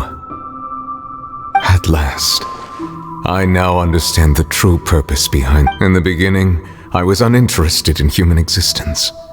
But these 5 centuries of living alongside them have gradually brought about mutual understanding between us. And I have even attempted to feel as they feel.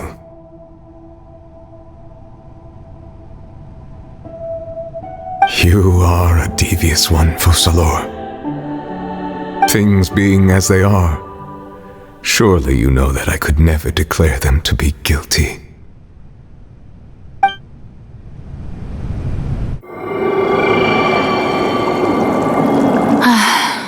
The hour of my execution is almost here.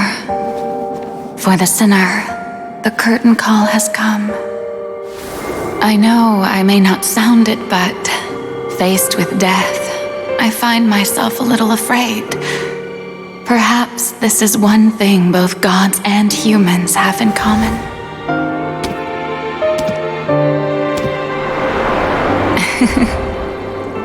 Farewell, Neuvillette. I hope you've enjoyed the part you played these 500 years.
Iudex Neuvillette, hereby declare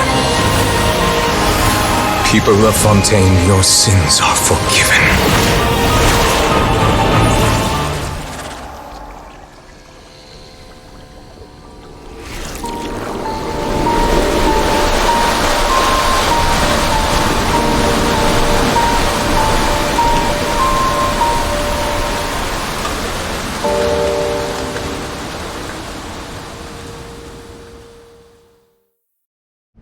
Water.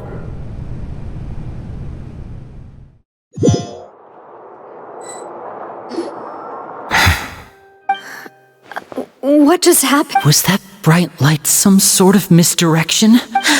But since we're all still... It's time to end this. We must mete out punishment to that beast. But... didn't you say just... I have gained the strength sufficient to deal with it. Through certain means, I now have the ability to separate the power of the primordial sea from that creature. We should seize the opportunity to pursue our quarry. Traveler, now that the oratories can no longer function, I require an executor to help me mete out justice. The root of the calamities befalling Fontaine, the beast that enacts the prophecy, its name is the all-devouring narwhal. Come with me, traveler. The hour of execution has come.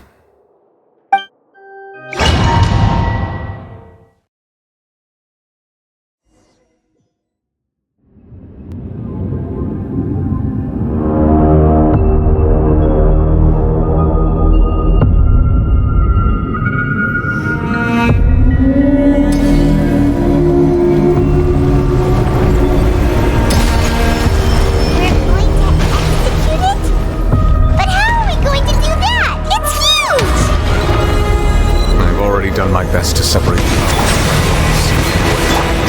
considering the size of the beast, I cannot reach the power source.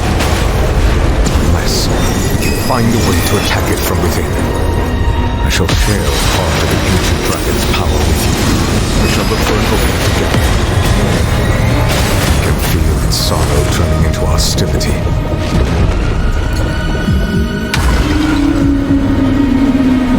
Settle down!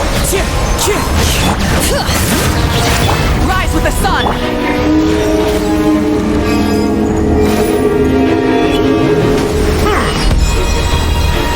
Bow your head. The tides beckon. The all-devouring narwhal cannot resist its instinct to devour. Continue to trigger its hostility. Chance will present itself.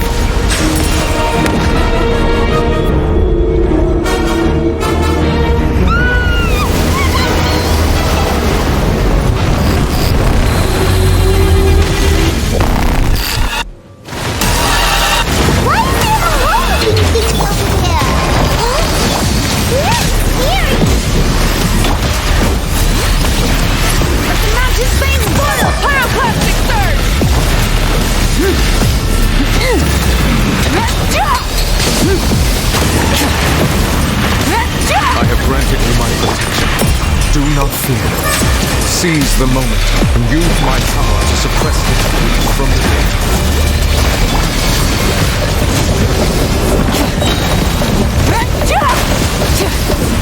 Bow your head.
Thanks for helping with the cleanup. It should have been my job, but... oh well. It was just supposed to be a short private training session for me. I didn't think that my disciple and my master's pet would start brawling in the meantime. Well, actually, I had a feeling that it would happen at some point, but they bumped into one another earlier than I thought. What a blunder. I suppose... That power. Who are you exactly? Paimon has an idea. From what she said earlier, she must be Child's master. Skirk, right? It's just that he gave us the impression that she was, less talkative. I simply did not have anything to say to the weak. But you, on the other hand, managed to defeat the all-devouring narwhal without using power from beyond this world. So you may speak to me as equals. I have to agree. It's a strange use of a planet's primordial waters just to raise an all-devouring narwhal. That kind of power is wasted on it. It's not cooperative. It eats too much. And I have more important things to do with my time than pet sitting. The only thing that creature has going for it is it's all in all, it fails as a pet. Miss Skirk? I think you might have missed the point. The point being? Well, being that this pet almost destroyed an entire nation. So what sort of person is your master? Well, Child's master's master. Wait, is that right? Oh, right. So you don't know him. Sorry, I assumed you did. His name is Sertologi.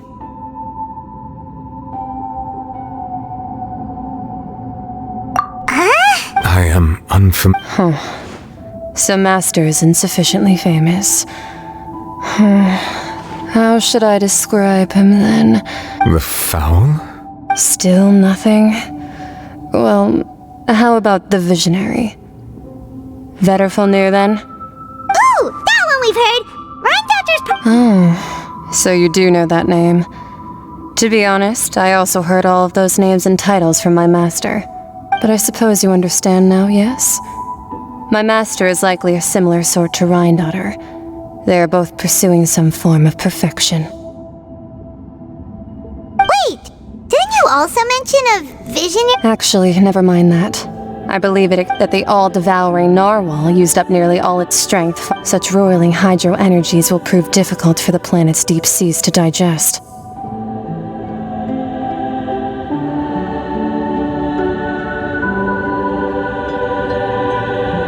As such, the fontaine back on the surface has most likely been thrown into chaos. In other words, the prophecy that you've been— What?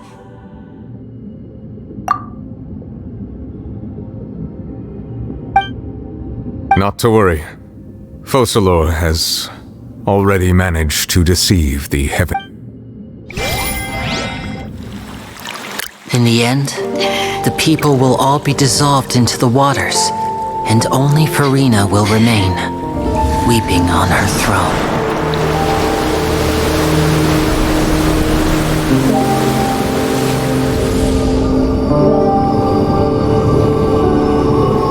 Only then will the sins of the people of Fontaine be washed away.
Initiate emergency rescue!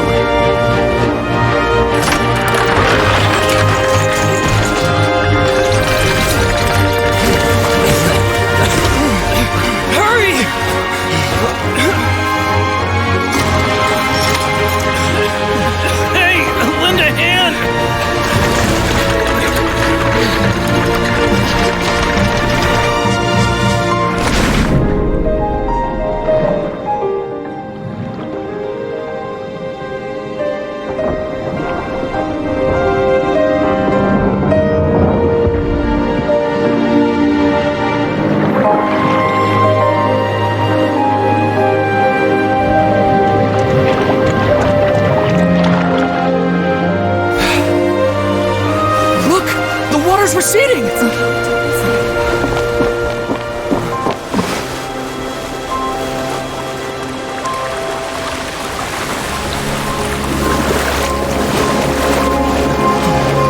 a miracle! Water's receding. We didn't dissolve. The prophecy was wrong. The prophecy was wrong.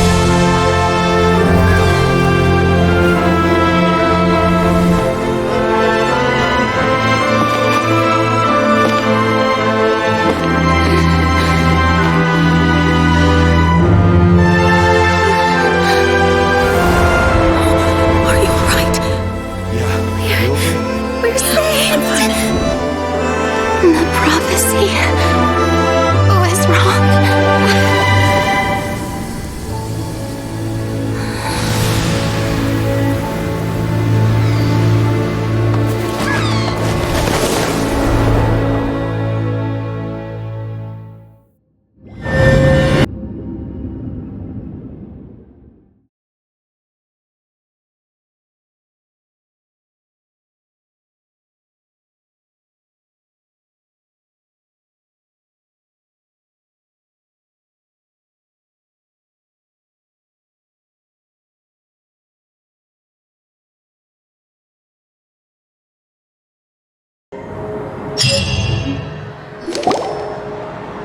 The soul renewed!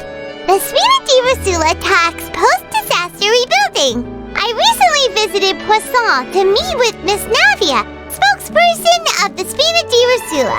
At least old soil can still give birth to new bloom, Miss Navia stated. Skyship Winglet, lunar brain of the Fontaine Research Institute.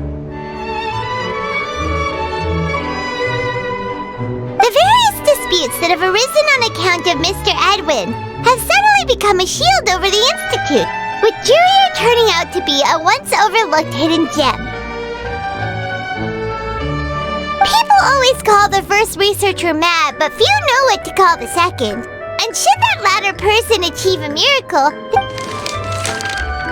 Wow! Paimon barely recognizes the people in the reports. Are those really Jurier and Navia? They sound like real big shots. What do you think? Pretty enthralling, huh? The value for these big scoops lies in their inevitable Edwin's assistant, Jurier, created a true flying ship, while Navia is leading people... Paimon's curious too! And that's exactly why I'd like you to come conduct interviews with me. You're the best incubators of... Are you sure? Hasn't he turned you... Oh, this time will be different. Come on! Let's head to Poisson first, and then make...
Oh, it's you. Hey, we're just having a look around. I'm here to update myself on how things are going here.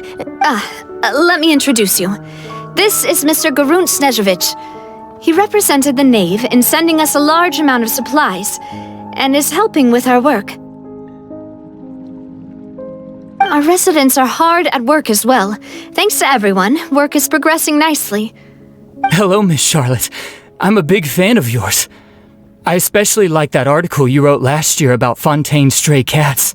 But if you don't mind, could you not emphasize our role too much in your report? It's not charity we're doing here. We just happen to share the same interests as the Spina. I get where you're coming from. I'll keep it as simple as possible.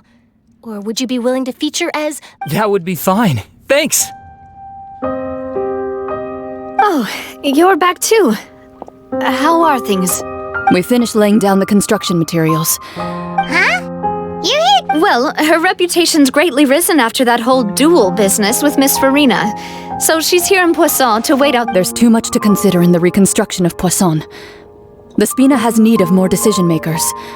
And, well, I do already happen to be connected. Oh, wait just a moment. Do you mind me asking a few questions? You know, about how you felt before the duel. Forget it. I'm sure you can find a better theme than that, Miss. I see you're the same as always. Couldn't you do? Well, if we're talking about doing things for my sake, you might as well. Of course I will. I'm not gonna let him off that easy. All right, then everyone who wants to be in the photo, gather up and smile.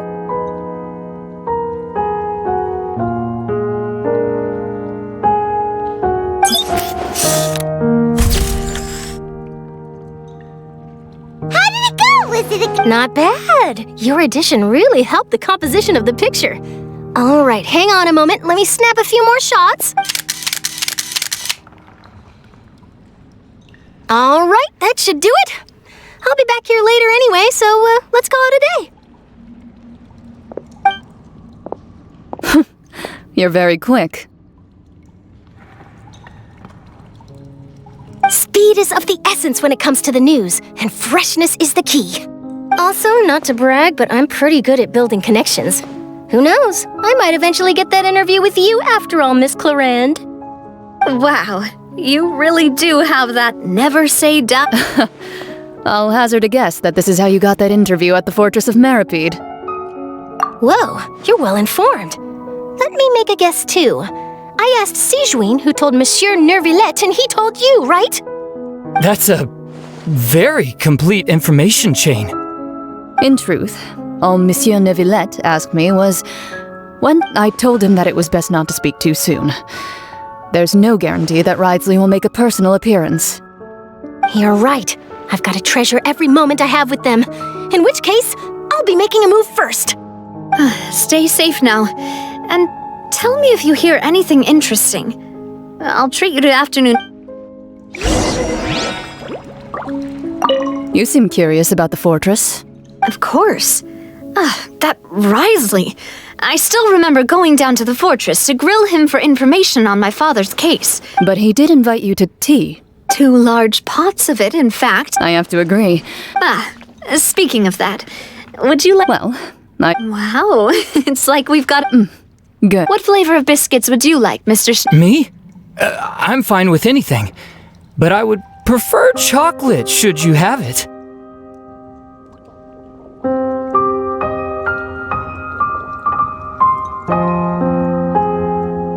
All right. Leave it to me. I'll go over the newly arrived supplies with you later, Mr. Snezhevich. We should... That works great for me. Huh. Is it just me, or... I did. It was a gift from Sijuin. Want to give it a try?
There's a real nostalgic feeling to this place. Looks like you've been missing us.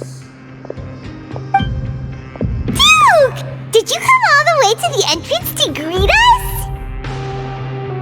Of course. I'm here to welcome you and our dear Miss Charlotte, whom our good head nurse recommended to me. It's an honor to finally meet the much-rumored Duke. Thank you for consenting to my visit to the fortress, sir. No need to thank me. But that said, I shouldn't be the focus of your interview. I trust you recall our agreement. Of course, of course. All right then, this way.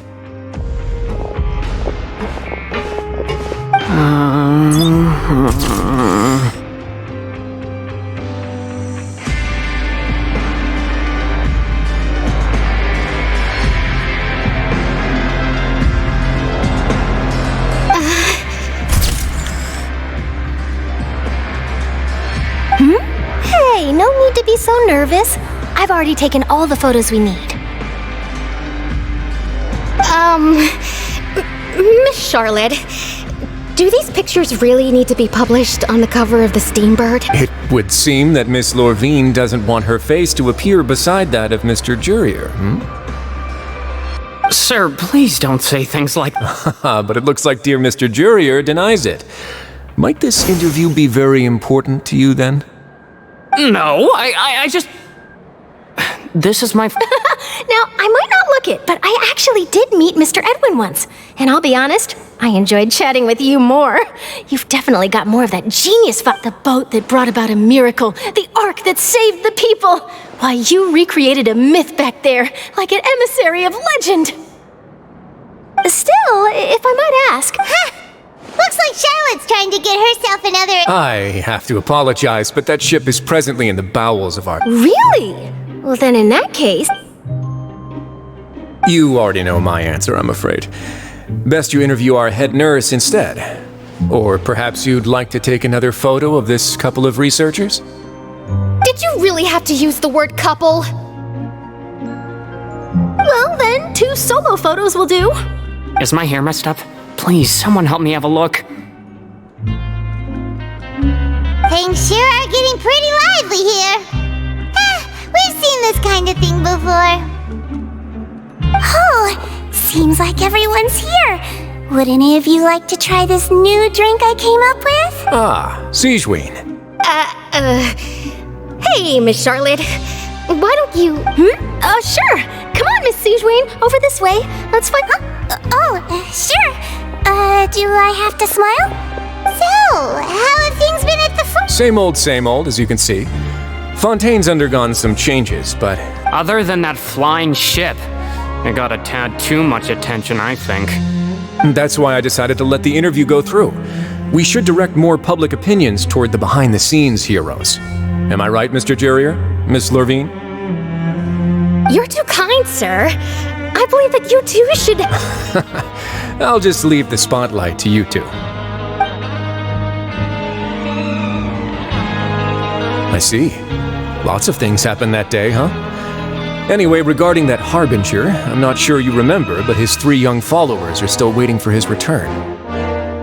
He sure did win them over, huh? I'll tell them that there's good news and bad news. The good being that their boss seems fine, and the bad being that they must face extended sentences for abetting his escape.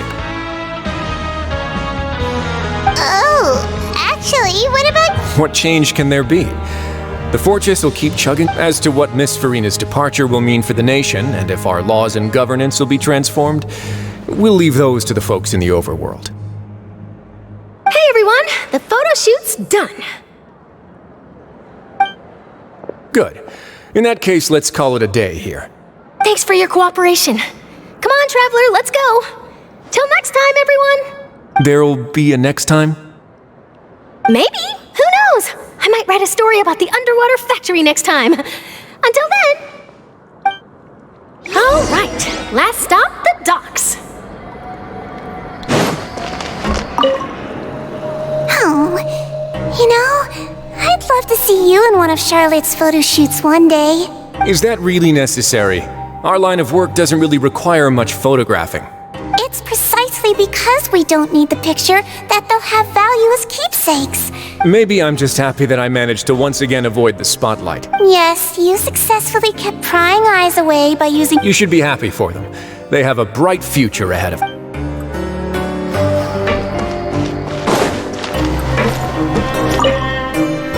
Here are the interview notes. They mentioned that the flying ship may have many uses in the future. Seriously, how would I know anything about that? Flight is just flight. Whether people want to use a flying ship to broadcast good news or organize weddings is none of my beeswax. A wedding?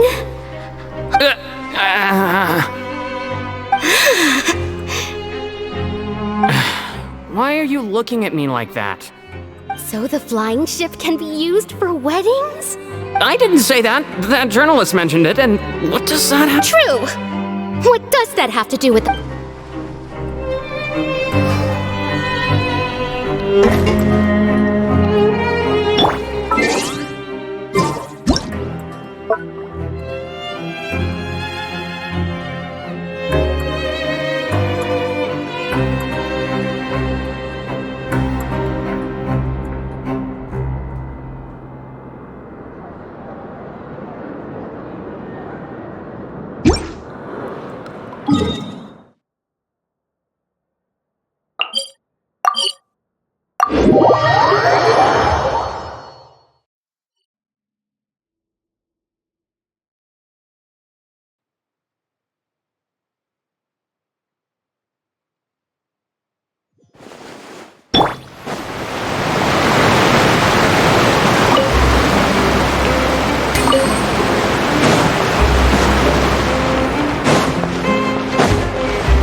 mentioned that she stayed in touch with Linny and the others after working together.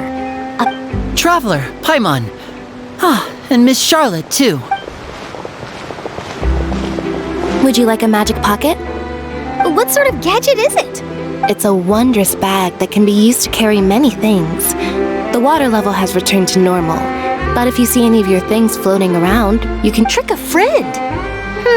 I wonder which of my friends... You could just make a friend like Fremine here.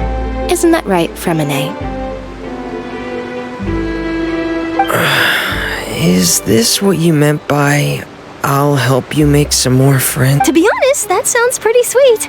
Could I have your contact, please? Sure. Please, write down my address. Lynette sure is working hard to help Fremine socialize. He was the one who proposed doing this. He even wants to assist in our magic shows.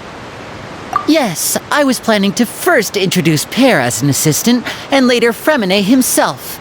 In the future, I think— That said, would anyone want to see a diver escape underwater? Oh, it'll work out. Every journey begins with the first step. He'll become a part of our show eventually. Lynette, could you come over? Got it. My, that Charlotte is rather perceptive. She got rid of it. Father says that you did a great deal during the latest events. She's very grateful for your contributions to Fontaine.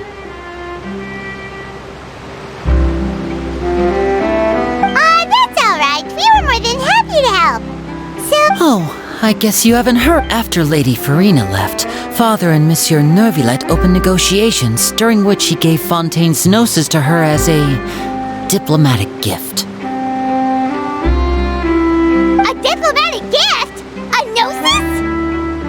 Yes, I was quite surprised at first myself. But when I thought it could have been done as an apology for the incident with Lord Child, or as thanks for his help in tying the all-devouring narwhal down. Furthermore, Father did also lend significant aid to Fontaine and Poisson. Gnosis we're talking about. I would agree, but I've also heard that... So there's some reason for this that I suspect you'll have to ask him about that yourself. Yes, speaking of which, I did see him strolling around the entrance to the fort... Isn't he real busy and stuff? But back to the topic.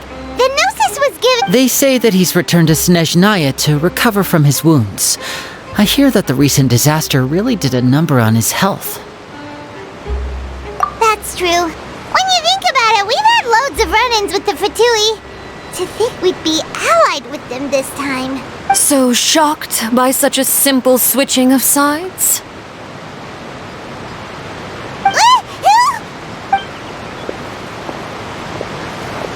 Father! Well, well, what do you know? Come to the docks to see how my children are doing and meet the traveler by chance. Please do not pay my accomplishments in Fontaine too much mind. Are you going to take the Gnosis back to... That is our duty as harbingers. Yes, don't be too preoccupied with sides. The goal of the Fatui concerns not a single place or person, but the entire world. With such a grand goal in mind, it is inevitable that we must wear... Switching my masks is something I've always done.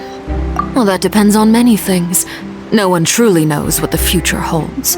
What good is honesty if you can't rely on it forever? As for you, I very much look forward to our next collaboration. Good things cannot be achieved alone, and you've proved yourselves to be great partners. A vision?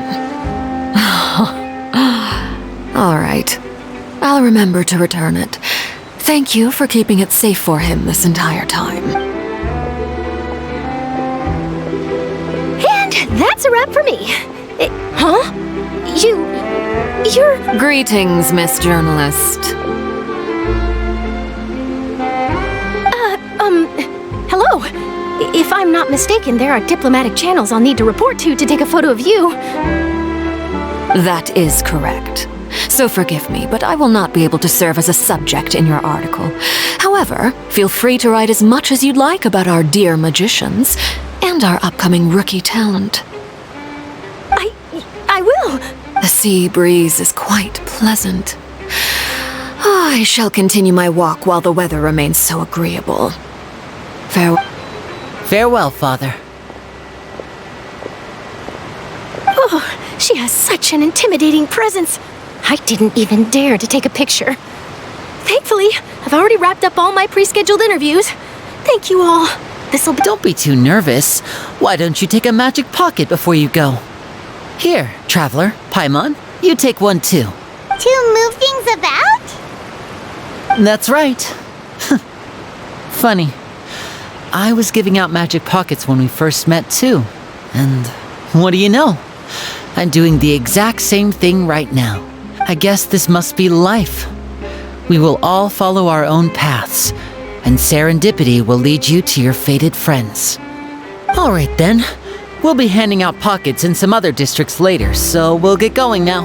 Have a good day, you two. Well, guess we sent Charlotte off. Shall we go see what Neverlette's doing? As long as he's not so busy that he doesn't have time to chat anyway.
Really? Oh, I suppose you must have met Mr. Linney. In any case, you came at a good time.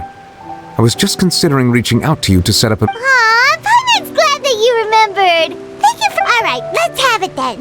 How was Fontaine It is strange how...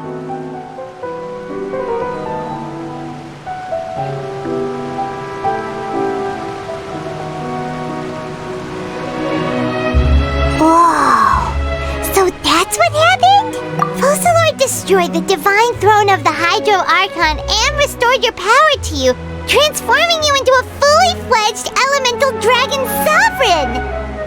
But Paimon still doesn't quite get what you did to save the Fontaine. For me, The authority of the ancient dragons refers to absolute control over the hydro element.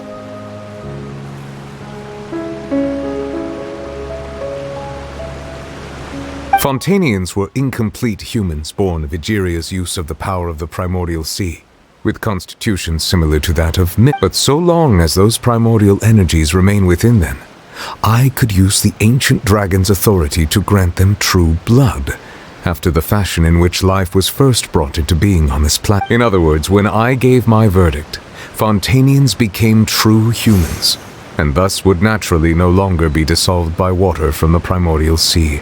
Fossilor must have counted on you to make that decision as well.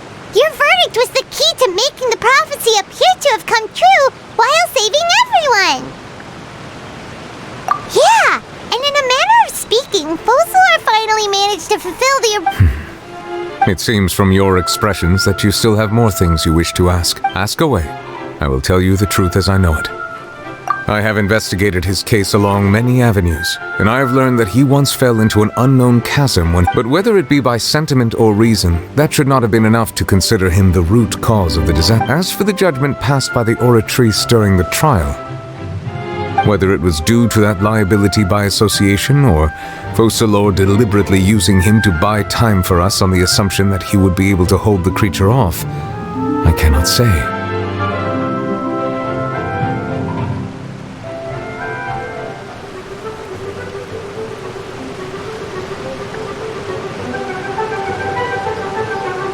Fossilor had Fontanians in mind the whole time. In the end, it was thanks to her that they finally became real humans. Hang on a second. Paimon suddenly got another question. Back when Fontanians hadn't yet become real humans, were the children they had... Life has always flowed like water. Do you recall how Fontanians would often come to the Fountain of Lucine to pray for children?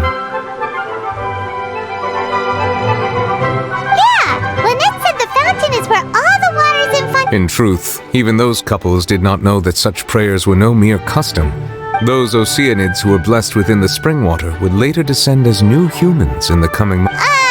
Paimon sorta gets it. Ask away. I will tell you the truth as I know it. Yeah, about that. Risley said Farina has already left. What's that all... Ah, Lady Farina. The people are only aware that her death sentence has not been carried out. She abdicated the post of Hydro Archon and left affairs related to that title to me, before leaving the Opera House. I related Fossilor's words to her faithfully and completely. After hearing them, she seemed neither saddened nor comforted. She simply said that she was tired and needed to rest. Having said that, she then packed her things and moved out of the Opera House. Not unlike how... but... You need not worry. I will make arrangements to ensure that she will not want for food, clothing, board, or travel. In truth, I am somewhat happy for her.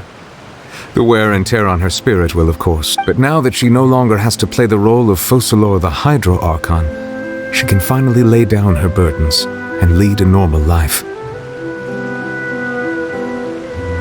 What about you then? What are your plans now that you've... After Fossilor passed on, this matter will directly affect our trials. After much careful consideration, I've decided to take over its role. Looks like you're still considering stuff from the perspective... As an elemental dragon, there are indeed many things that I must do. But this power and this duty, in a manner of speaking, you could say that both were granted to me.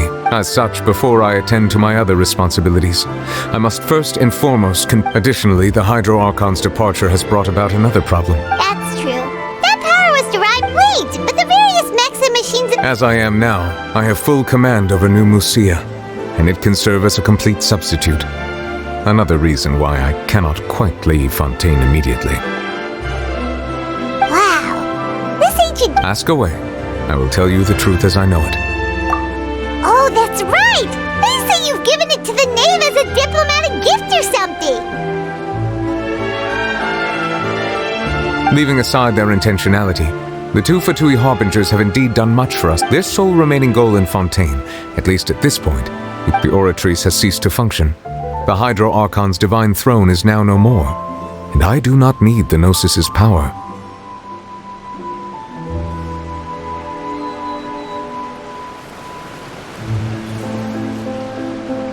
As such, it has lost all meaning for Font. If the Fatui have impure designs, then we might as well accede to their request now, and avoid What complicated considerations? Paimon thought you were just giving it to them out of gratitude to the knave and as an apology to Child. Ask away. I will tell you the truth as I know it. You will soon be heading to Natlan. I'm afraid that I have little talent as a travel guide. As far as I'm aware, A nation of dragons? No, I suspect that I would not find myself well. Unlike ancient dragons such as myself, the dragons of Natlan have undergone long years. Natlan is also the nation of war. War ravages those There is one other piece of information I got incidentally from the harbinger known as the Captain has thrown his hat into... The Captain. Sounds like a real tough customer. I suggest that you fully prepare your... Ask away. I will tell you the truth as I know. When we spoke to Linny earlier, he mentioned that your attitude towards giving away, we guessed that there might be some reason. No wonder the House of the Hearth is the Fatui's. So regarding this specific issue, I was just... In truth, I exchanged some further words with that lady named Skirk after sending you two back to the surface. It went something like this.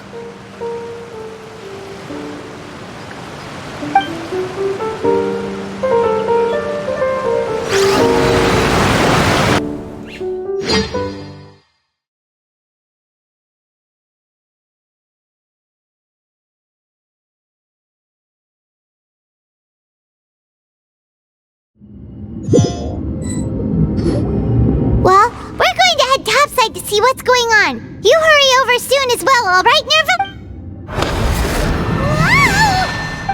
What next? The all-devouring narwhal isn't here, so I'm no longer getting any interference. I can finally catch the scent of your power, what it's made of. It is the authority of the planet's primordial dragons, but with something very similar to a god's curse mixed in. It's quite a novel blend. I'm sure I've encountered something like this before. I do not know what you speak. Of course. You should have the remains of the third descender on your person, yes? Remains? I've never...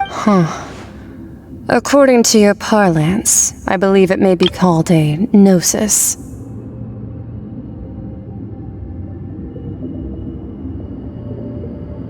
Well, that much is true. After Focalor's divinity, but I fear I have never heard of it described in the manner. I've been training with my master, the Fowl, ever since I was young, and I have never returned to the surface since. So most of the information I possess, I got from him.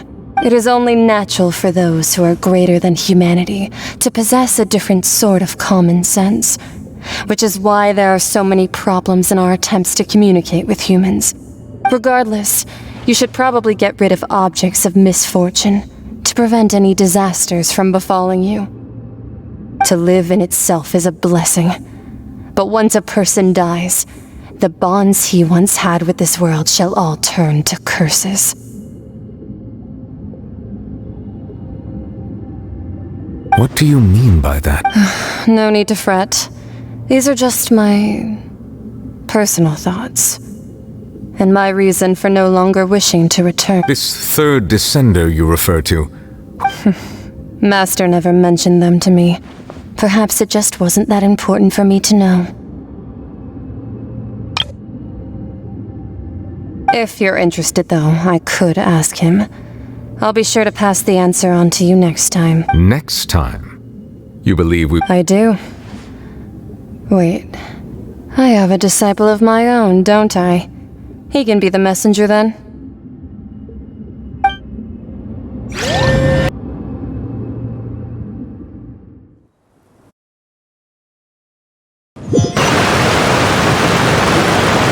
That's what she told me. Whether it... The remains of... So that's what the Gnosis actually are. All the same, assuming that there was no misunderstanding. And she said that it would bring misfortune and that... If she speaks the truth, then I would simply be putting Fontaine at unnecessary...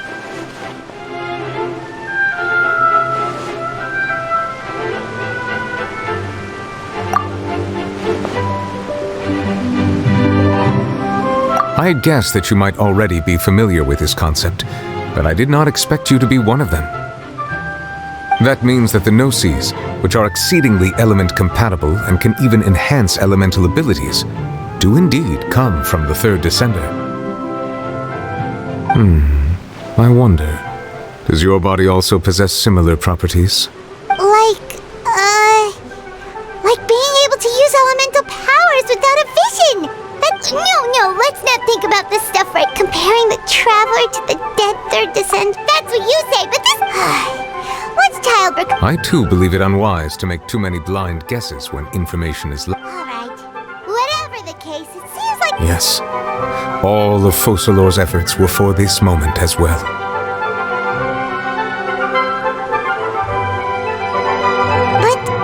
She sacrificed herself in the end as a god, and she suffered through all those years as a human. I suppose that would be the mystery of a god's will. I suspect not.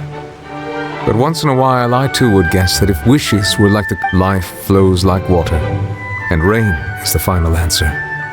The water levels may sometimes tilt one way or another, but the rain falls fairly upon all. And what ultimately is the difference between the rains that fall upon all of us?